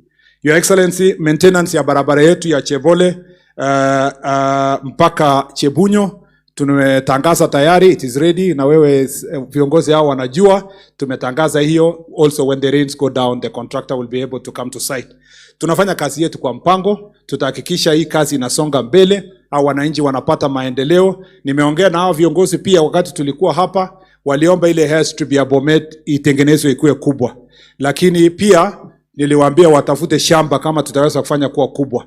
Tayari wanatafuta, wanaongelesha majirani, tuone kama tukanaweza chukua barabara ipite juu kidogo, ndio tuweze tukatengeneza the airstrip ikuwe refu. Na vile tumefanya, Your Excellency, kwa Kericho, we will also do it here. Kericho, we are working with the governor and majority leader. We want to make sure that we compensate the investor so that we can do a good tarmac road. Kwa hivyo tunasukuma kazi. Siku hizi tu mimi ni kazi. Niliwacha ile ingine. Mimi ni kazi. Na ninataka niwachie hapo, niseme, Your Excellency, in closing, you have been a dependable supporter and strong pillar of President William Ruto. Your Excellency, the way you've told me before. I want you to remain in that ruthless focus. Nilikuwa na deputy president akiwa deputy president. Kwa sababu watu wengine hawawezi kuongelelea rais, watakujia kwako wakupake matope, wakupikie kelele, kwa sababu wanataka wewe usonge kidogo ndio wapate mwanya ya kufikia rais. Where you have been a shield of our president. Wewe simama imara, tuko nyuma yako. Tutahakikisha ya kwamba tumesimama na wewe, na usijali mambo mengine. The way you've told me, Your Excellency, it is the same way. Wewe angalia focus ya kazi ambayo yenye wewe umekuwa ukifanya. And I am no doubt in my mind that the good work you are doing, the Lord will multiply and will reward you in a big way. Kwa hayo na mengi, Mungu awafariji na asante sana. May our Father rest in eternal peace. Asante sana. Asante sana Murkomen, sitaongea rais kupita hapo, ni kusema tu asante sana kwa watu wa Bomet. As the minister from this region, Your Excellency, allow me to, I know it has been mentioned that you had given us a date to come to Bomet. It was postponed when the president sent you out of the country. And I don't know whether the governor is aware that we had a meeting in Nairobi with all the leadership of Bomet, and we have got a date this month. Sasa tukimaliza hii maneno, we'll just confirm the date, and then we can come and run the Bomet programs. Maneno ya Shongiroi through Waziri Tuya, I wrote to Soipan to allow me to adopt Shongiroi Forest, and Kenjen will be working through the Ministry of Natural Resources to work in Shongiroi Forest. Na pengine nipeane ushuhuda tu kwa sababu vile Murkomen ameongea, I now understand, and I told this to the family when I came here on Saturday. Murkomen, Your Excellency aliniambia kwa Sigei hatutafanya harambee. Yeye, mimi na watu wachache tutashikilia familia wajisikie kwamba wako na marafiki. Now I understand why you put quite a bit of the burden on me to support your brotherhood with Sigei, and we were able to do that, Your Excellency, to make sure that the family does not need. Thank you very much, people of Bomet, Asanteni Church, for the support. Poleni sana, Eunice and the entire family, na pia condolence from my family. The people of Bomet tunasema asante. Thank you. Over to you, Barjok. So asanteni sana mawaziri kwa sababu mmeongea vizuri, na asanteni sana watu wa Bomet kwa heshima. Kitu nekimoche ko kasit matindo ngal bichu. So matinye ngalene kasit kitu nemoche akorire chekirire sait age ko kasit amujile bichu. Nibuch makitindoi ngal. Karibuni kila akila. Now we have our deputy governor kwa sababu ya masaa pengine tu atawave aseme pole. Mheshimiwa Shatwa Grotich. We have deputy governor from Narok, Mheshimiwa Koech, amesema pole. First governor wa Bomet, Mheshimiwa Ruto, pia ametuma pole zake. He was here yesterday, na leo alikuwa na kazi na angeweza kuwa na sisi, lakini ametuma pole zake.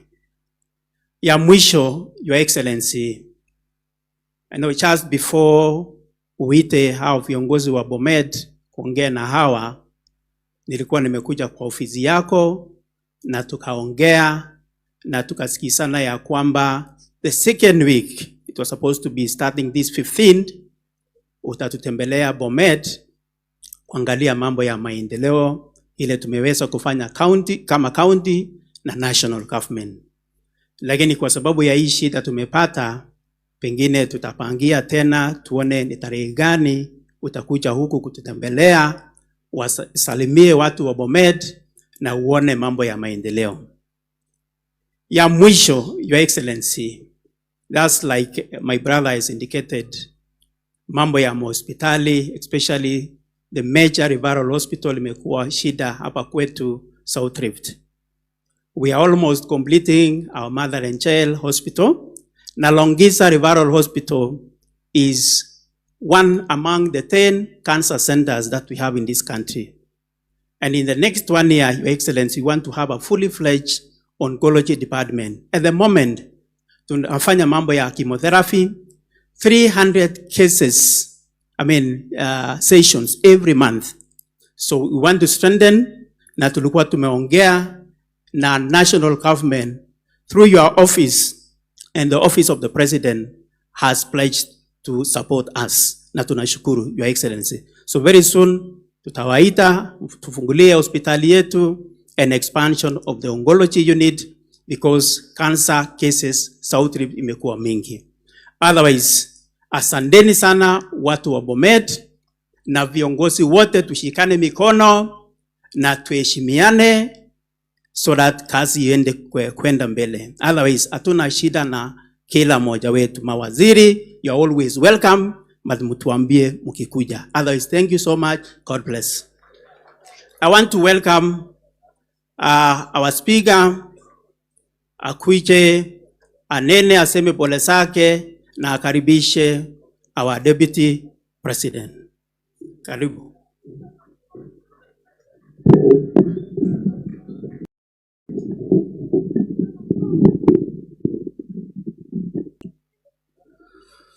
Naibu wa Rais wa Jamhuri ya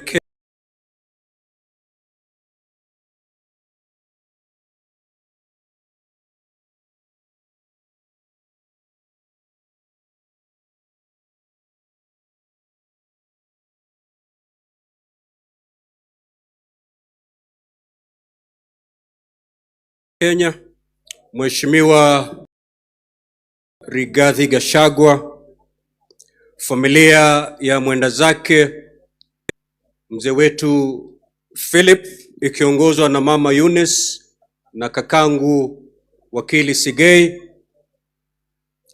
clergy, walezaji wenzangu, Bwana asifiwe. Kwa sababu ya wakati, Naibu wa Rais, utaniwia radhi, I will restrict myself to just delivering the condolences to the family and nothing more. Wewe unajua mimi hucharaza mambo, lakini kwa sababu ya wakati leo nitazungumza kupeana rambirambi zangu kwa niaba ya Senate. Familia kupeana risala za rambirambi zetu kwa mmoja wetu ambaye amepoteza babake. Family ama Senator Sigei amepoteza babake, lakini sisi kama Senate pia tunajihisi kama tumepoteza mzazi. Manake kama Senate tunakaa kama familia. Senate ni familia ndogo ukilinganisha na National Assembly, na tunajuana, na wakati mgumu kama huu uchungu wa mmoja wetu ni uchungu wa senators wote. Japo tumekuja wachache, lakini tunataka niwahakikishie familia ya kwamba senators wote wako na huzuni, wanakuombea kwamba wingu hili la majonzi japo zito Mwenyezi Mungu alifanye jepesi na akuepushe ili angalau muregelee maisha ya kawaida. Kifo ni kifo, lakini kifo cha mzazi kina uchungu mwingi. Na bila shaka ule uchungu unaosikia ni mzito mno. Lakini tumekuja hapa kukupatia bega la kuegemea wakati huu mgumu. We will pray with you. We will pray for you. We will lift your family in prayers so that God can comfort you. Naibu Rais, kama nilivyotangulia kusema kwamba sitaki kuzungumza mengi nje ya kupeana rambirambi zetu kwa familia ya mwenda zake.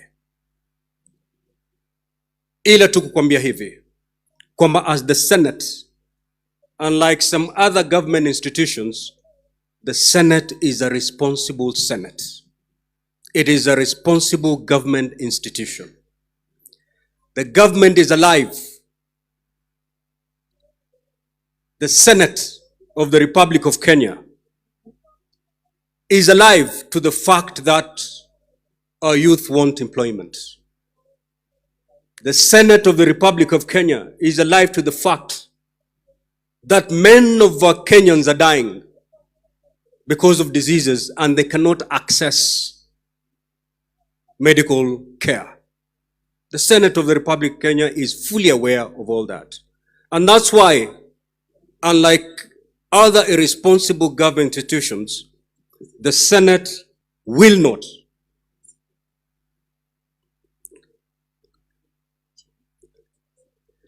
And that's why the Senate of the Republic of Kenya will not frustrate any government program that is geared towards giving the much needed employment to our youth.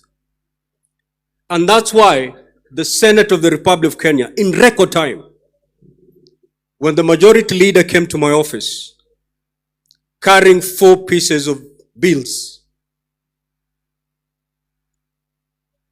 and the centerpiece of these bills was the ordinary mwananchi. We said we are not going to lose even a minute. These bills must be passed in record time because the benefits were not to the leaders but to the ordinary mwananchi. And that is exactly what the Senate did, a responsible institution. We will continue doing that. Not because we are not checking upon the executive. Indeed, oversight will continue providing. But it reaches a time as a leader, you must be driven by the public good of this nation. The biggest problem we have as a country is that we have selfish leaders. Once you become leaders or be given powerful positions, the first thing you're given is a good salary. The second is a mortgage. And the third is a medical cover. As you sit on that desk, the first question you need to ask yourself is, what can I do so that those ordinary Kenyans can also get a mortgage like me, access medical cover like me? Those are the questions we need to ask ourselves as leaders. It doesn't matter whether you're in the judiciary, in the legislature, or in the executive. Once you be given a position of power, you must be driven by the public good. I will not sit on my desk as a Speaker of the Senate to frustrate a program that is aimed at giving the much needed employment to our youth. The affordable housing program, many people see it as houses, but it is more than that. The 2 governors, the governor of Bomet and the governor of Kericho, they gave scholarship to 650 youth to go for technical courses.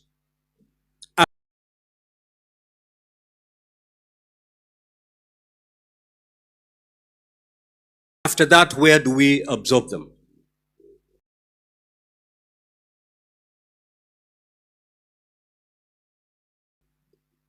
With the affordable housing program, the plumber will get a job. The electrician will get a job. All those cadres will get a job. Today, we can boast of 120,000 jobs as a result of the affordable housing program. When you're a leader seated on your desk, having been given that employment, here is a youth you're supposed to hold, enable them get that employment. You frustrate that program. They become unemployed. When we passed the legislation on UHC, we were driven by one thing. As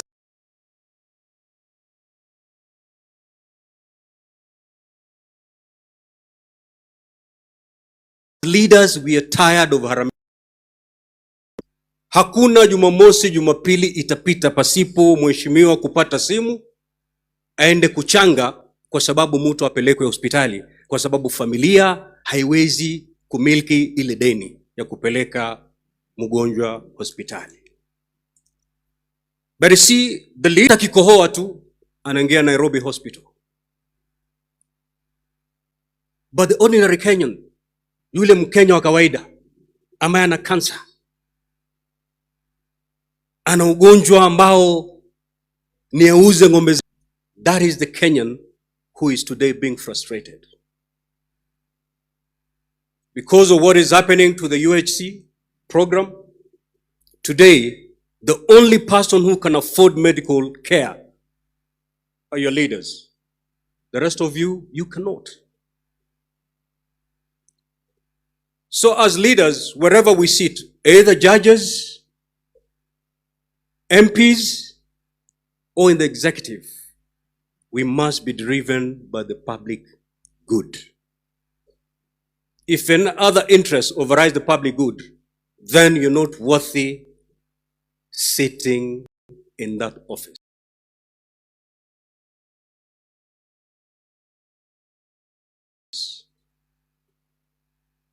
Quite a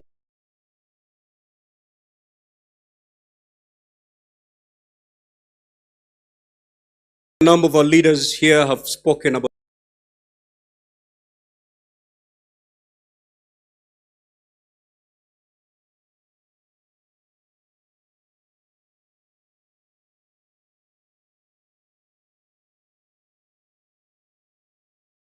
the judiciary.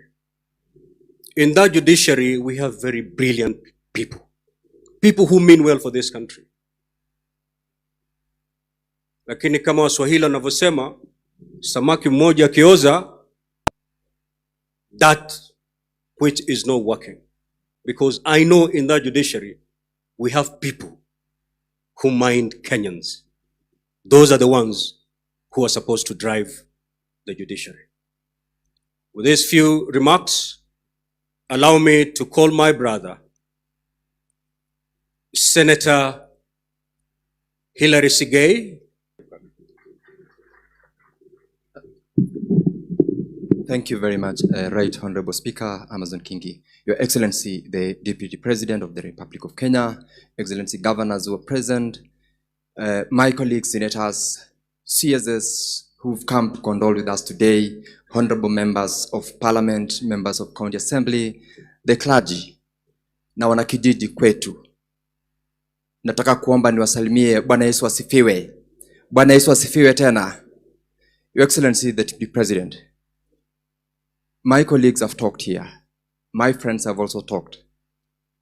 There are certain attributes they have mentioned about me.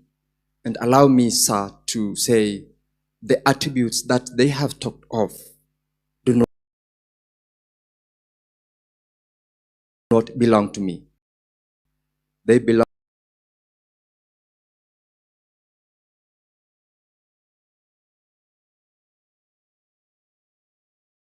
to my dad who is lying motionless there and my lovely mother who is seated next to me.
Your Excellency and our President, for the support that you have given this family. We will never say thank you beyond what God can grant you. I will pray for you.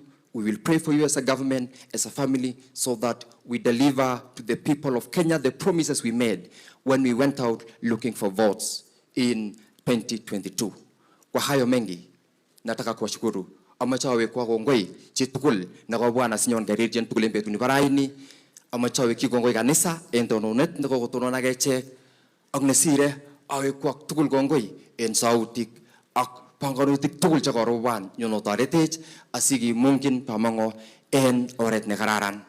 Asante sana, Mungu awabariki, Mungu awatendee, na Mungu atulinde sisi wote, na Mungu aibariki nchi yetu ya Kenya na viongozi wote ambao tumepewa nafasi kuiongoza nchi yetu ya Kenya.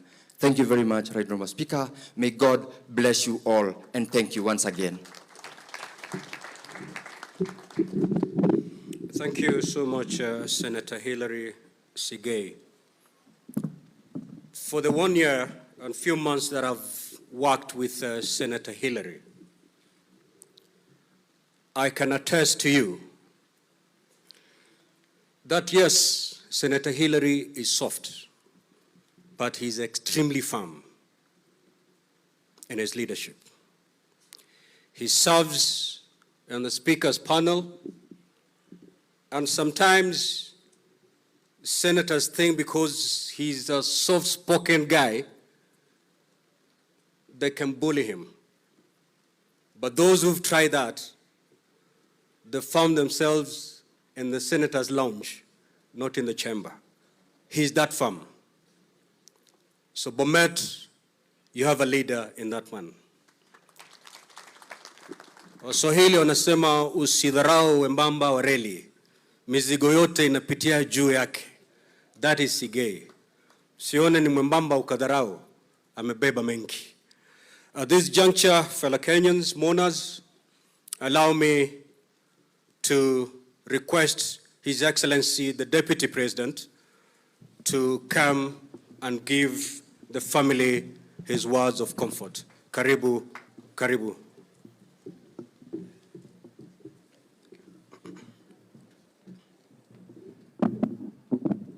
Thank you. Tafadhali tuketi. Familia ya marehemu Mzee Philip Kipsigei Langat, akiwemo senator wetu wa hapa Bomet, kanisa, waheshimiwa mawaziri, waheshimiwa maseneta, waheshimiwa wabunge, waheshimiwa MCAs, majirani, marafiki na familia na wale wote wamefika. God is good and all the time. Nisalimieni kwa haya. Bwana Yesu asifiwe. Bwana Yesu asifiwe tena. Asante sana. Nimefika hapa, nimetumwa na kiongozi wetu, Rais wa Jamhuri ya Kenya, Daktari William Samoei Ruto, kumwakilisha katika hafla hii na kuja kuleta rabirabi zake kwa familia ya huyu mzee wetu ambaye amepumzika. Rais alitaka kufika, lakini shughuli za kikazi zimemzidia. Hata naomba msamaha, tumechelewa. Tulikuwa katika mkutano wa baraza la mawaziri kutoka asubuhi mpaka karibu saa 7 kwa mikakati ya kupanga kazi ya serikali, na rais akanituma na pole zake na akaniambia nifike hapa na nitasoma risala yake kwa familia. Pia mimi kwa niaba yangu na familia yangu nataka niseme pole kwa hii familia.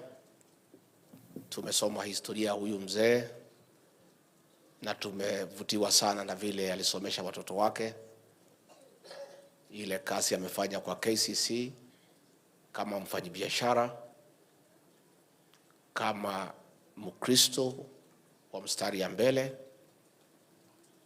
na kazi yake tunaiona kwa huyu senator wetu.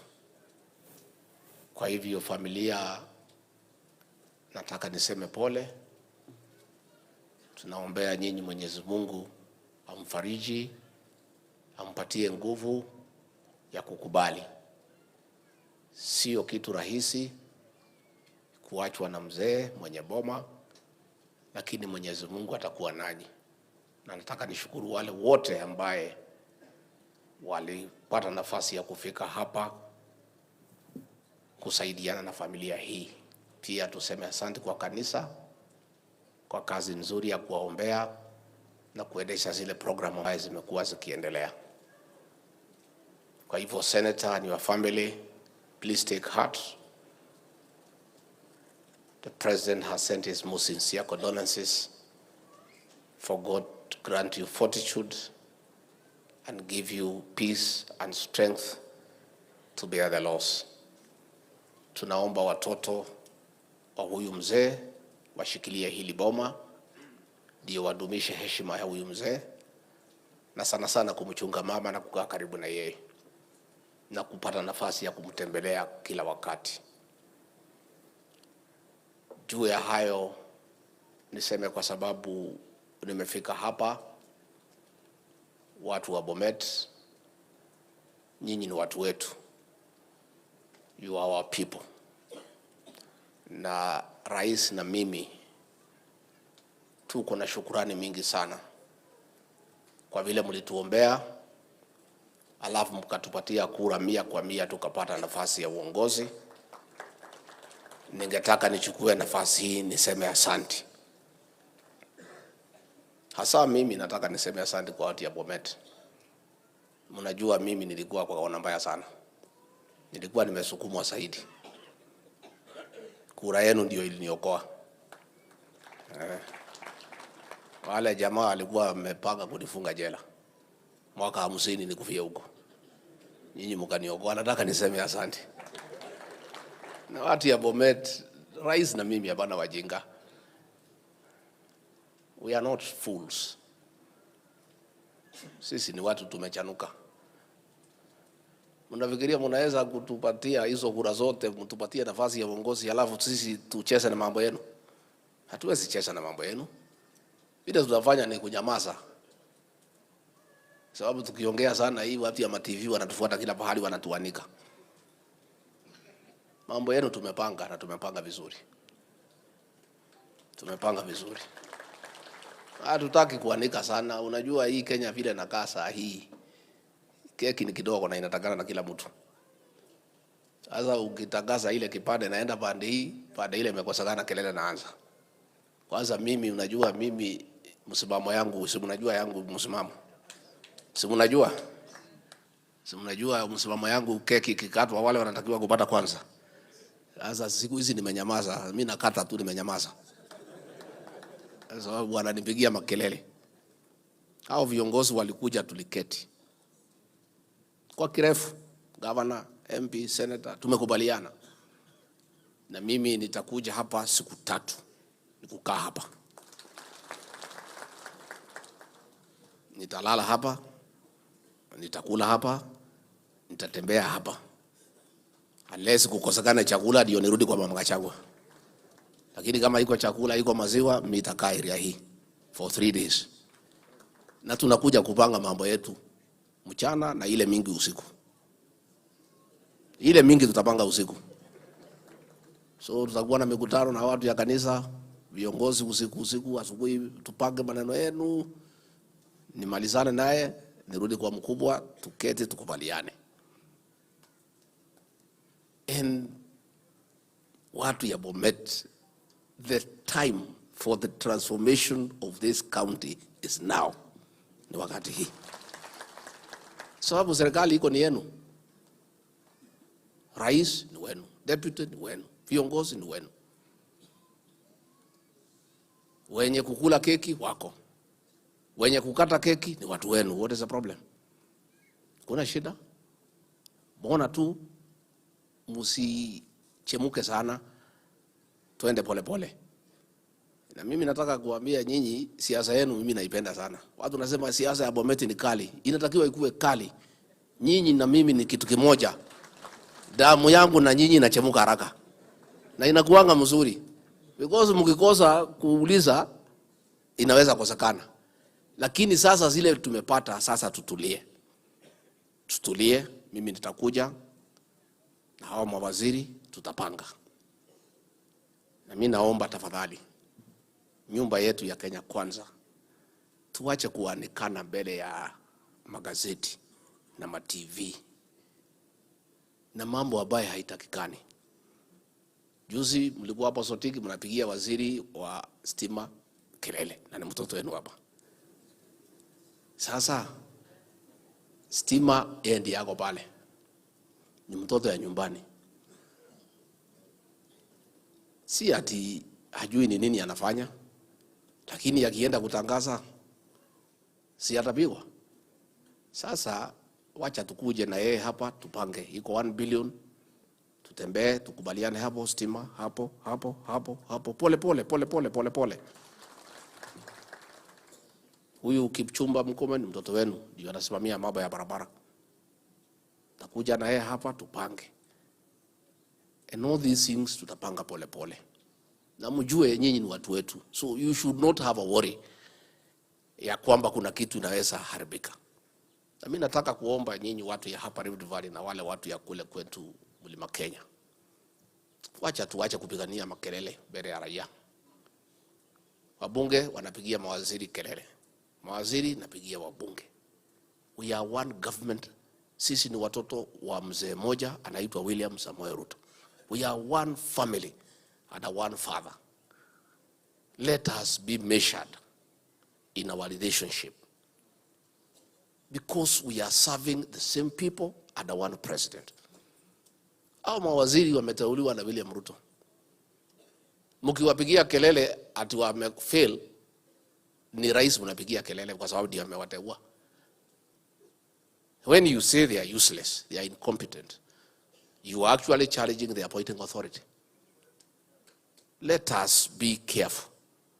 Again, ministers also tutakuwa na heshima na hao watu ambao wamechaguliwa na raia, because pia watasukuma maneno kwa niaba ya raia, kwa sababu nao raia inawasukuma. Let us look for a formula of how to stay and stay properly. Na mimi najua mambo itakuwa sawa sawa. Tumekubaliana watu ya Bomet nikuje siku 3. Ya? Ngoja tu rais tumeanza kuzunguka na yeye, akichomoka tu akienda ngapo na mimi nikuja hapa Bomet. Si ndio? Mimi naangalia ile siku anachomoka siku 3, nikimfikisha airport na mimi nakuja pande hii. Tunaketi na nyinyi hapa. Mnataka nikuja tukae na nyinyi hapa? Tutakaa hapa na tutakubaliana mambo mingi. Many things will agree. Sitaki niseme mambo mbele ya hii watu ya makamera. Watatangazia dunia nzima alafu hiyo maneno itakwama. Ama mnataka tutangaze? Basi acha nikuje. Acha nikuje pole na rais tumekubaliana 1 2 3, you will be happy, you will be okay. And I have said again, the president and I are not stupid. Hatungepata hii kazi kama zini wajinga. Kuna kitu tunajua. Mimi sijui sana. Mimi si mwerevu sana lakini si mjinga. Niko tu hapo 50% hapo nusu. I know something. And one of the things I know is that the Bomet people are my people. That I know. Hiyo ninajua. Na ninajua what needs to happen to your people. So hata hii hapa Chepalungu tunajua tuko na shida ya flooding nini. Murkomen ako hapa, tutaketi tuangalie affirmative action ya hii shida ya barabara iko hapa. All these things will agree, because we are one family and we'll talk as a family. Kuna wale wanajaribu kutupigia makelele, which is okay. Before rais achukue, fertilizer was 7,000. Today fertilizer ni 2,500. Tumefaulu hatujafaulu? Kabla tukuje, akina mama wale wa 70 and above walikuwa wanakaa mwezi 10, mwezi 16 hawajapatiwa marupurupu yao. Tangu tukuje, huyu Florence amepanga, wamepewa marupurupu yao, kila mwezi wanapata before 30th. Tunaendelea. Walimu hatukuwa na hawa, tumeajiri walimu 56,000. Tunaendelea. Wale ya mama wamefika 70 hawakuwa wamesajiliwa since 2017, tumesajili hao. Ikifika mwezi ya 3 watapata mambo yao. Niliona juzi hapa Chepalungu Kijana mwingine alifukuzwa huko Nandi, amekuja hapa kwa mazishi, anataka kusomea serikali, mnapiga makofi. Na ni sawa. Lakini hakuna mtu ya kumuuliza wewe ulikuwa kwa ile serikali ya handshake. Fertilizer ilikuwa 7,000. Sasa ni 2,500. Bona siku hiyo huko unaongea, sasa ndio uko na mdomo mrefu. Hakuna mtu ya kuuliza Aulizwe siku ulikuwa kwa ile serikali ya handshake. Barabara zote za Bomet na Kerisho zilisimamishwa na serikali ya handshake kwa sababu ya William Ruto, na wewe ulikuwa pale, ulikuwa pande ile. Mumesahau, mnaanza kumpigia makofi. Watu ya Bomet. Why? You should have asked that former MP. He was in that government ya Raila na Uhuru. Saa ile watu ya Rift Valley waliumizwa kwa sababu ya kuunga William Ruto mkono. He was part of that government. Na alikuwa anasema William Ruto ni mwizi, hawezi chaguliwa. Hawa Wakalenjin wakiumizwa na hiyo serikali, he was part of it. Amekuja hapa mazishi, anaongea mambo, mnapiga makofi. Wabunge wetu wako pale wamenyamaza. Wabunge mumenyamaza. You must answer these fellows and you must remind them that history is important. Mkubwa yao ya Azimio Raila ndiye alisema historia ni important. Mwambie historia is important. Wewe you are part of that government ambaye ilinyanyasa hao Wakale. At that time you are not speaking. Ulikuwa unatukana William Ruto. Sasa umekuja hapa unajifanya atuweji unajua zaidi na huambii wananchi why the president is having challenges. Ni ile madeni alikuta imechukuliwa na wale watu. Na hii madeni lazima alipe. Na shida ya Kenya si ati rais ameshindwa kupanga kazi. No.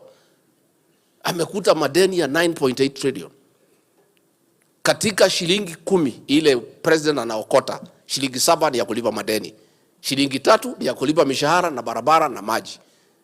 Rais anapindua ndio shilingi 3 ilipe madeni, shilingi 7 ikuja ifanye maendeleo. And we are making progress. I want to ask the people of Bomet, the people of South Rift, the first people to be on the line of defense ya president ni nyinyi, because he is your creation. That is your government. Hamwezi pigia mawe ile mtu serikali mmechagua. That is your leader. Nyinyi ndio mliamuka mkamweka kwa kiti. Amefika pale, amekuta nchi imekwisha. Hii Kenya karibu ipigiwe kengele.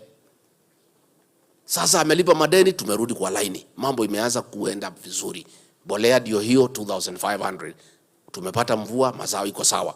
Uga imeteremuka from 230, sasa 130, 140, 135. We are making progress. And it is you, the people of Bomet, the people of Kericho, the Kipsigis community. This is your government. It cannot be ikitupiwa mawe mtakuwa pale. Na mjue, na mimi I want to tell you from the bottom of my heart, mimi ndio nakaa na President William Ruto. In my life, I'm 58 years. I've never seen such a hard-working man. Huyu jamaa saa 10 ako ofisi, 4 a.m. in the morning. Kila siku anaenda mpaka saa 5. And I can tell you, tumeanza kuona things are getting better. Things were very bad. Kama hii Kenya ingepatiwa mtu ajui nini anafanya, saa hii tungekuwa tumepigiwa auction. Lakini mambo imeanza kurudi laini pole na iko sawa. So me I'll come, tupange maendeleo hapa. Mnataka nikuja tupange maendeleo? Na mambo si mbaya, don't worry, things are okay. And unajua ukipata kampuni, umenunua kampuni imefilisika, lazima kwanza uirudishe kwa laini ndio watu waanze kupata dividends, and things are working. And that is why I want to ask our leaders hapa, tafadhali let us focus. Senator Nande unasema ati nisijali watu wakinipigia kelele. Sasa mimi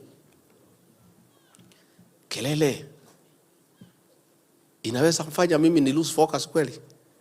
I am a leader. I'm a man who focuses on one thing at a time. One thing at a time. Mimi sikuwagi na mambo mbili. Between 2018 and 2022, I was focused on making sure that William Ruto becomes the president of Kenya. na nikalenga hapo na sikutoka hapo. Wananishika Friday, wakiniwachilia mali narudi hapo. Wanafungia pesa yangu, wakifikiria nitafilisika narudi hapo. Magazeti wakanipigia kelele, wakaniweka caricature nini, wakaniita majina social media, mimi narudi hapo. Mimi kama ningekuwa ni mtu ya kusikiza kelele, ningekuwa nimetoroka kitambo. Hao watu walikuwa wamenipigia kelele siku tulikuwa tunaenda debate na Martha Karua. Unajua mimi nanyamaza tu, najifanya mjinga. Hii mtu hawezi, atanyoroshwa nini. Kufika pale nimenyorosha mama, the next time nilimsikia alikuwa kwa wao kishogo. Because we are focused. And let me say, for the avoidance of doubt, I have only one focus as regarding Gachagua Deputy President, and no other. I am focused in only one thing: assisting President William Ruto to succeed, and nothing else. Hii ingine wengine wanafuata mambo ingine, I'm not there. Mimi niko hapo. Hata mkipiga kelele gani, mnajaribu to demoralize me. Juzi wanaenda wanapanga, wanatoa pesa, kuna watu wanaitwa infotruck. Ati waseme Deputy President amepewa E. Ati ndio nikuve roho. Mimi ni chuba ya zamani. Niko pale. Hata wakijaribu nini, unajua watu wanaleta maneno ati wanitoe kwa hiyo kazi. Ati ndio nianze kujibishana na watu. Ati nianze kutafuta ati wabunge ati kuwaita kujeni munisaidie. Mimi am focused, and I cannot lose focus. And in this administration, I have no other agenda. My agenda is only one, and no other: to make sure that I assist President William Ruto succeed in the economic transformation of this republic. Na mimi siwezi toka hapo. Those who want to succeed the President William Ruto, muendelee. Sisi, we want him to succeed. Those who want to succeed him, mutukubalie, we allow him to succeed, then you can succeed him. Siko namna hiyo. So we must allow him to succeed. Na mimi nauliza sasa, nyinyi vijana, William Ruto amechaguliwa juzi, mwaka moja. He has 9 years to go. You are talking about succeeding him. Munataka kurithi munataka kugawa mzee akiwa hai? Surely you people, what is you young people, what is the problem? President has just been elected. Si ni mwaka moja. Ati watu naanza kusema ati ni mimi ati huyu ndiye atasucceed yeye 2032. Kwanza, it is disrespectful to the president. Hiyo ni kukosa heshima kwa kiongozi. Sasa kiongozi amechaguliwa tu just last year. Ako hapa ndio ana settle down kupanga kazi. Wewe unaanza kusema ati mimi in 9 years nitarithi. Nani anakuambia utakuwa uhai? How do you know? 9 years is a very long time. Number 2, it is also being very insensitive to the people of Kenya. The people of Kenya today do not want to hear about positions and elections. Wanataka kusikia barabara itatengenezwa siku gani, stima itaunganishwa lini, si ndio? Tutapata maji lini? That is the conversation. I want to ask our leaders, please, especially in Kenya Kwanza, please, let's focus. Tumsaidie president succeed. And if you have ambition and you want to succeed him, which is okay and it is fair and there's no problem, simungoje kwanza achaguliwe tena 2027, then akichachaguliwa mwanze kupanga vile mnaweza rithi ye. But for now, surely,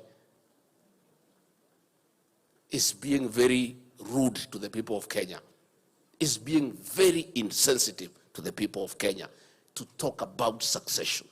Let us talk about service delivery. Hiyo ndio kitu ya maana sahi. Tumekubaliana na watu ya Bomet?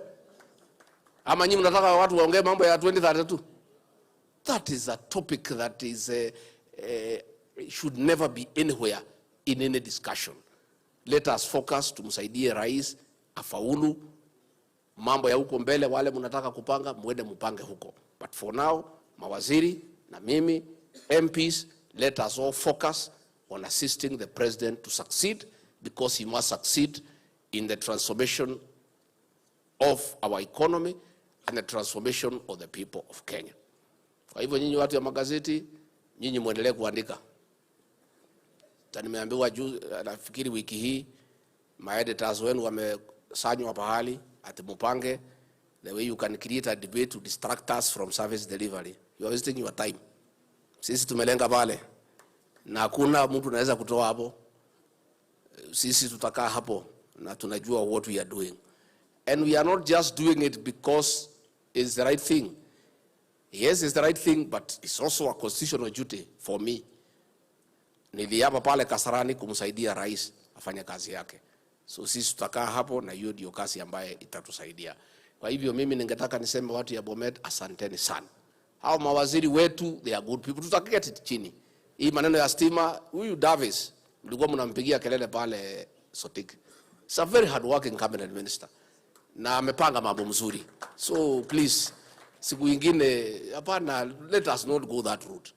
Lakini tutakuwa na yeye hapa, tutakuwa na hao mawaziri, will stay here, na kazi hiyo yote tutapanga mpaka ingie kwa laini vile ambaye inatakikana.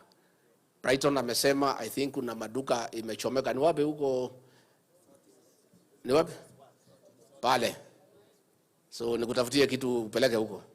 Okay, takutafutia milioni 1 uende usaidie hiyo watu so that they are able to make good progress. Kwa hivyo mimi nataka niseme asante. Huyu Senator Sigei is a very focused young leader, na alitusaidia sana wakati ya formation ya UDA, na tunasaidiana na yeye sana mambo ya chai. Unajua ile bill Aaron Cheriot alilete, kuna wale wakora walienda kotini wakapinga, and we are working together around it.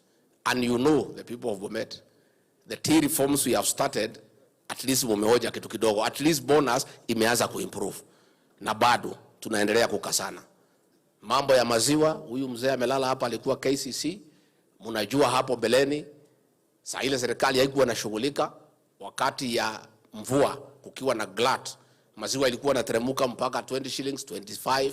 Saa hii tumeweka pesa ya serikali 900 million, at least maziwa kwa KCC, new KCC is 45 shillings. Na rais ametoa amri from 1st of March itarudi shilingi 50 kwa lita ya maziwa. Na tunataka kuendelea na reforms, na hapo mbele kwa ile mpango tuko nayo tunataka tusukume hii maziwa from 50 mpaka shilingi 60 kwa lita moja ya maziwa. Na hiyo maneno itaendelea. Mambo ya kahawa tumeendelea, and we are making progress.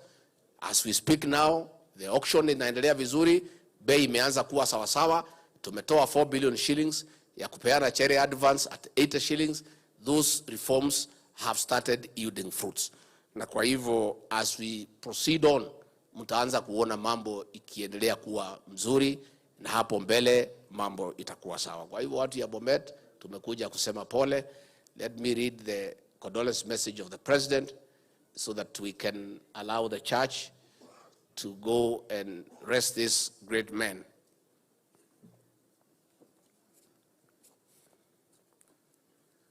Condolence message from His Excellency Dr. William Samoei Ruto, President of the Republic of Kenya and Commander-in-Chief of Kenya Defense Forces, to the family and friends of Mzee Philip Kipsigei Tonui Langat. We have lost a respected and visionary leader who worked for the greater good of our community and country. Mzee Philip Kipsigei Tonui Langat was hardworking and progressive. Senator Sigei, receive my sincere condolences to you, your family, and the people of Bomet. Mzee was friendly, yet a firm figure who was results-oriented, a lover of education and prayerful. Mzee Langat was a distinguished businessman. He will be remembered for the fresh ideas that uplifted many people in the community. We honor the remarkable life that he led, his achievements, and enduring legacy that he leaves with us. We pray to God that he grants the family, friends, and people of bent strength at this sad time. May we draw comfort from the word of the Lord in Philippians chapter 4, verse 13. I can do all this through him who gives me strength. Signed, rest in peace, Mzee Langat, signed by the President of the Republic of Kenya, William Samoei Ruto. Asanteni sana. Kwa hivyo mimi nimeshukuru sana. Naomba viongozi wetu, Leader of Majority Aaron Cheriot, you are doing a good job with the Senate, na wale wengine kwa bunge, muendelee kuunga mijadala ya serikali mkono, tuendelee supporting our legislative agenda in Parliament. And the few challenges that we have with the judiciary, they will be addressed. Juzi, they challenged the President to provide evidence of corruption in the judiciary. And I have said I will lead by example this coming Thursday. Iko jaji moja, tuko na evidence ya kutosha, tutapeleka pale. Ndio tuanzie na huyo, alafu wengine wafuate. Najua nikifungua hiyo line, najua Wakenya watafuata. So that we also do the right thing. And everybody must be held accountable. The President and the executive are accountable to Parliament and to the people of Kenya. Parliament is accountable to wananchi. Judiciary must also be accountable to the people of Kenya. Na lazima wataulizwa maswali. Because hao si Mungu. Where they are falling short, they will be told. And they should not complain. Hata watu ya magazeti, where they fall short, we also tell them.